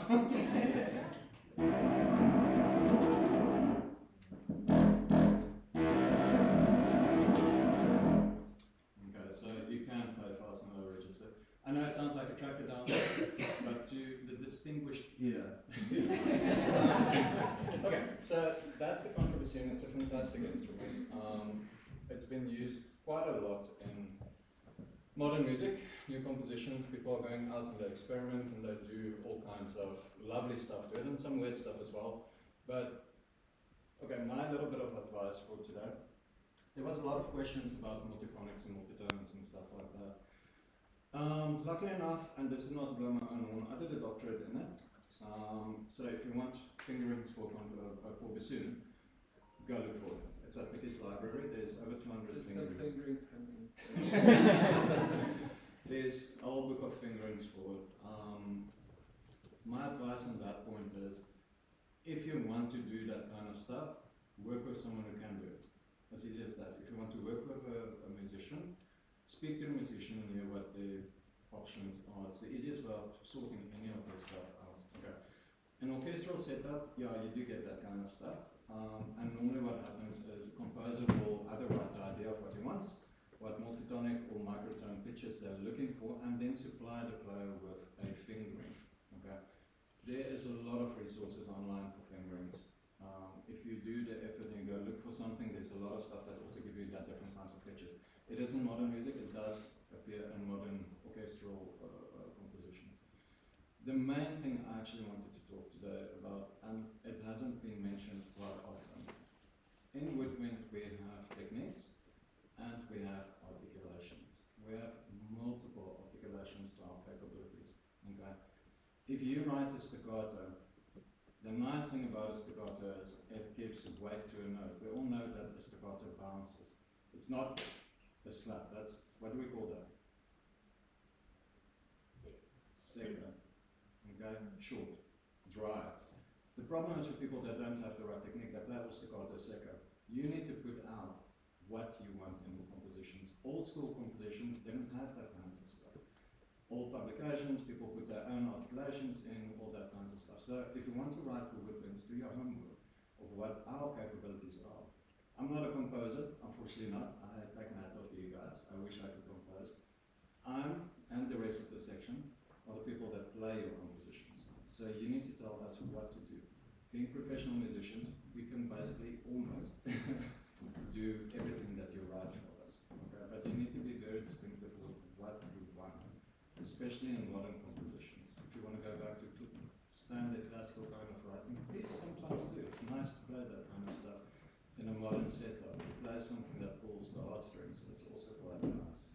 Okay? So just something on the side, always look at populations and techniques that we can do. That's what I think. I've got a question, maybe you all make. We spoke with the cello and the cello and the doorways about the clefs. Are you also reading tenor and treble clef or not? Yes. Treble sometimes, not very often. Tenor quite often when it's in the high register to reduce the number of ledger lines, and then bass as well. I think the thing to say here has probably been said with the cellos is when you write very low in tenor clef, it becomes pretty awkward. Because we're used to playing that clef in the higher register to eliminate ledger lines, we're not used to even the bottom of the staves even confuse us a little bit. And below the staves, look, I mean, you can take the chance, but it might not work out. Yeah, it's exactly the same. Yeah, so it's the same. Any other scoring for you? Like if you have the VC, do they ever print it in the same part and then you confuse who's playing what? Or the VC things? Is there something you can elaborate just for editing purposes for your parts? Yeah, the example that me and Simon played first out of Beethoven is printed in one part. It's not separate, so both lines is in one. It doesn't really matter for us, I don't know about the other woodwinds, but for the bassoons, it is nice when it's two different lines. The music that's we played out of Jupiter is written like that. And it does give a nice idea, especially if there's a lot going on. You have a lot of counting or you lost your place or being professional, it does happen. It's nice to see where the other instrument is or the other instrument in your section in case something goes wrong. Having it in one line, sometimes there can be problems. If you have a rest, something that I picked up on a second seat, sometimes you'll play or compose something big for the principal player, and then underneath there's a rest, or there's no rest, or it switches around, and we don't notice it switches around. And one player plays next moment, he might stop and I don't fall in, or I fall in on his solo, or something like that. So I think it's a personal thing for me, but again, you guys are the composers, I like it to be separate. For most of us, it's easier to have two separate lines rather than everybody written on the same stuff. Or changing the whole time. Yeah. 1 line, 2 lines, 1 line, good. Yeah, I want to mention something on that. I think it's the Ragal where they get lazy printing stuff. So you have these repeat whatevers at the top signs, but then all of a sudden it's unison. Then the second oboe has to jump to the first oboe line, read there, you get to the next line, now you have to jump to the bottom again, and jump up and down with, do you have it here? Just if you're going to write on 2 lines, stick to 2 lines whether it's unison or not. Oh yeah, we do here. So, for example, you'll see it becomes a nightmare to here in pictures of an exhibition. We've got division, we've got 2 parts going on. We've got everybody's lines, and then at some point you get a single line, this tiny little both play, and then you go, what happened to the extra line? Suddenly there's only one, and it's actually easier to just keep rather than putting But I think also what Karen is talking about now you're on the same line, now you're on 2 lines. So It's easier in to terms of page turns and stuff, is it better to actually just have separate parts? Or do you actually like seeing each other's parts? Just give us lots of cues. Give us separate parts with lots of cues. That's the best. But not too many cues. We don't need a whole Happy page of tangent. cues. You are referring to the theory, so there's 2 lines. It's a line stays, but you don't have to be the top line. Yeah. And then at the bottom line, it's sort of like, no, it's nothing, then you have to go to the bottom line. Then there's 2. So we have to do the bass and cello as well, especially in Italian opera, like handwriting parts. There are so many arrows going up, going down, going up, this line, that line. Because you need to have like a whole you need Google Maps to figure out. So yeah, we try to avoid that. It was a period in time that they used to do, because it's just being lazy, not writing the same notes in the same time. Right? Just yes, we're playing the same thing, but just write them in both lines so we can just keep reading. But these days, it's not handwritten, you're in computer, so Copy paste. just copy paste and just don't let us go like. And it's not because we're being lazy, it's because we have so much to read and we're computing so much that you're giving us like that little bit of extra work. It's just irritating. Especially with just an extra step. Already lots going on. You guys actually mentioned something interesting now, a cue. How often do you want the cues and what type of cues do you find useful? Ones that are audible, ones that are firstly. audible. So, you know, I mean, I think Giving us in less preludes, for example, I have a 3rd flute cue at some point. And the 3rd flute is, you know, all the way over there. While the the clarinets first are flute's playing, playing the as well. 1st flute's playing, the bassoons are playing. I'm never going to hear the 3rd flute from where I'm sitting. Don't, you know. Rather than use a clarinet or a violin cue or a cello cue, you know. So do think about whether your cue is going to be audible. Yeah. Well, we recently played Matthijs van Dijk's violin concerto, and he had an excellent number of cues. So if you want to get your hands on that score and have a look, it's very difficult for us to say how many exactly, but I would recommend looking at his score, looking at the woodwind parts. It's so clear, and also the way the scores are delineated. Sometimes we get a score where, you know, like there's letter A, letter B, letter C, but it doesn't fall on a place where anything in the music actually changes. So if you have actual bits that change, put your letter there, because then we know. If I get lost in the piece, I know, I just have to wait for that thing to happen, and I know I'm at B. It's just little helpful things. And also, like, you don't have to write a cue if we have 1 bar rest, but you know what, if we have 5,353 bars of rest, then please, a couple of like pointers of what's happening where are super, super helpful. Yes, beacons. Also, I think the best way to answer that question is ask the brass players that's coming up. Yeah. The reason brass players have hundreds of rests and somehow miraculously they always fall in when needed. So the best way for answer there would be, I think, for the brass section. Gabi, do you still want to also, if you're writing something, bar numbers and figures or letters are super great, but bar numbers first and foremost. Individual. If you're gonna cue someone, that's fantastic, but make sure it's a distinct type of print. You know, you don't want to get confused between the cue and what you're actually supposed to be playing, and that is the common problem. On that, like, do you want it as a little osseous stave or on the same? Same. On the same. Same, different. If it's a smaller, just tiny. Smaller, except for the piccolo, then just do an osteo. It doesn't really matter that much. But I don't think you get too many little staves, and we normally have them in the same stave, but just print it smaller with the rest underneath, and also which instrument it is. That's normal.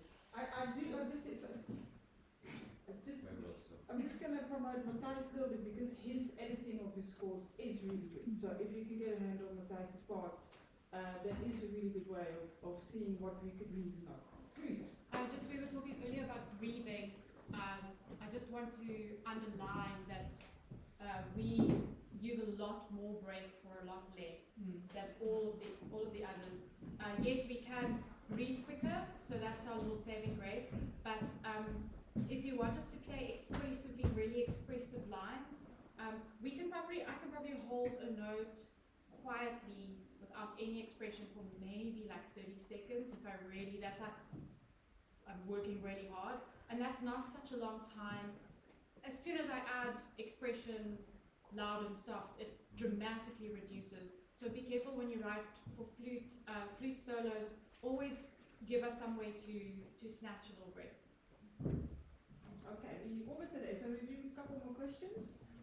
Go for it. So this is something I've wanted for a long time. So you get your loud orchestral moments when the brass are doing cool stuff and the strings are doing little figure things to accompany it, and the winds fill in, but I've never known what to do with them. What do they do? Like those big Don't loud. double me with the trombones. It happens all the time. So I know I've played around with it, and before I've just had the brass and strings, and then I added the winds and I actually filled it out, but I don't quite know what, like, do they hold notes? Do they play in unison with the strings? What's a common kind of thing that happens with that? Yeah, usually. It depends what you want. Flutes will often double the strings and just sit on top of them, and we're like a little outline that bring out the strings. We will sometimes, and I mean sometimes we'll be doing the same thing as them, not necessarily the same octave. Also sometimes if the strings have got, like a sort of long run of semiquavers, you could outline the chords with, quavers or crotchets. That we see quite a lot of. So that we're just filling out some of the texture without actually playing everything. And then, Swan Lake, the violin, the strings get the melody at the end, and we've got long notes. We're filling in just full chords. So it depends what you want. Do you want thick chords? Do you want sort of very dense interlocking textures? If you listen to Wagner or Bruckner, you'll hear a lot of woodwind that's we're sitting in blocks. And we're playing long notes, and we're playing ba ba ba ba ba ba ba ba ba ba ba. Like, it's very boring for us, but we don't do that often, and I think it makes it very, very heavy. So it depends what you want. If you listen to Debussy, we are constantly interlocking. He'll have us be quiet and then take over a line from someone else and then drop it off with someone else, and he has us quiet a lot. So it really depends. I think it's all textural. Okay, Anu, you had something? Okay, for me it's different because everybody's using examples here, and I know I might be wrong in what you're asking. What I'm hearing is the fact that you don't know what we do. And I'm going to jump on what I said previously. If you figure out what our techniques are and what articulations we can do, incorporate that with the ranges that we have between piccolo all the way down to contrabass. You sit with an organ in front of you basically. Okay, you have majority of the notes that you get on the piano. So first of all, you don't have a problem with notes, you have all the notes. Okay, now you need to figure out where you put them. It's the easiest step. Do you know what all these instruments can do? That you need to figure out. How does it sound when we play a long note? How does it sound when we put a vibrato on a note? Or when we swell in modern music, when we do glisses between the instruments, because all the different instruments, their techniques do sound differently, yet we all still give sound. So when you can figure out in your composition what you like, the kind of sound that you're looking for, you need to go figure out what instrument fills that. If you want to put it with strings, what their possibilities are, and how do you incorporate that with what we can do. And I think you can find quite an interesting sound when you do that. You get clash sounds between brass, just in brass sections, when they do it on their own. Imagine what can sound between winds and strings if you can find that in your thing. So I think that to answer your question is you need to know what we can do.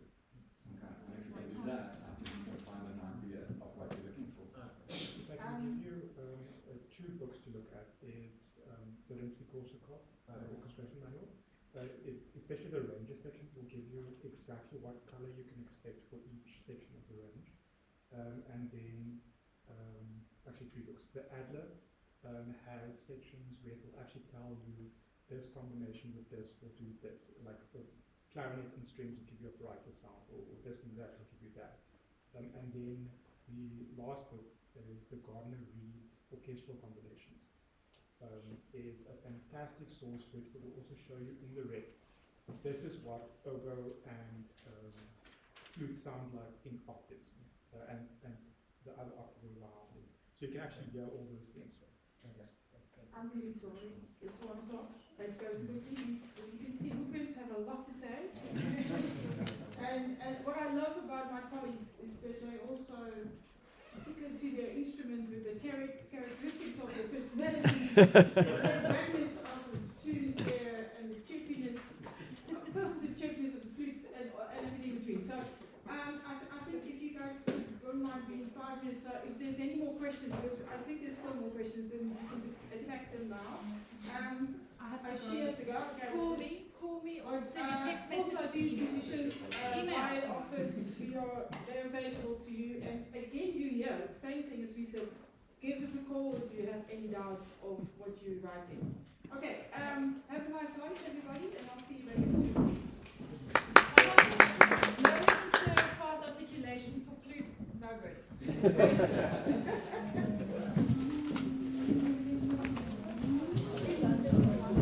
Is there a contact sheet that's going to go on or something? I think I will ask Shirley afterwards if she's willing to maybe send out email addresses.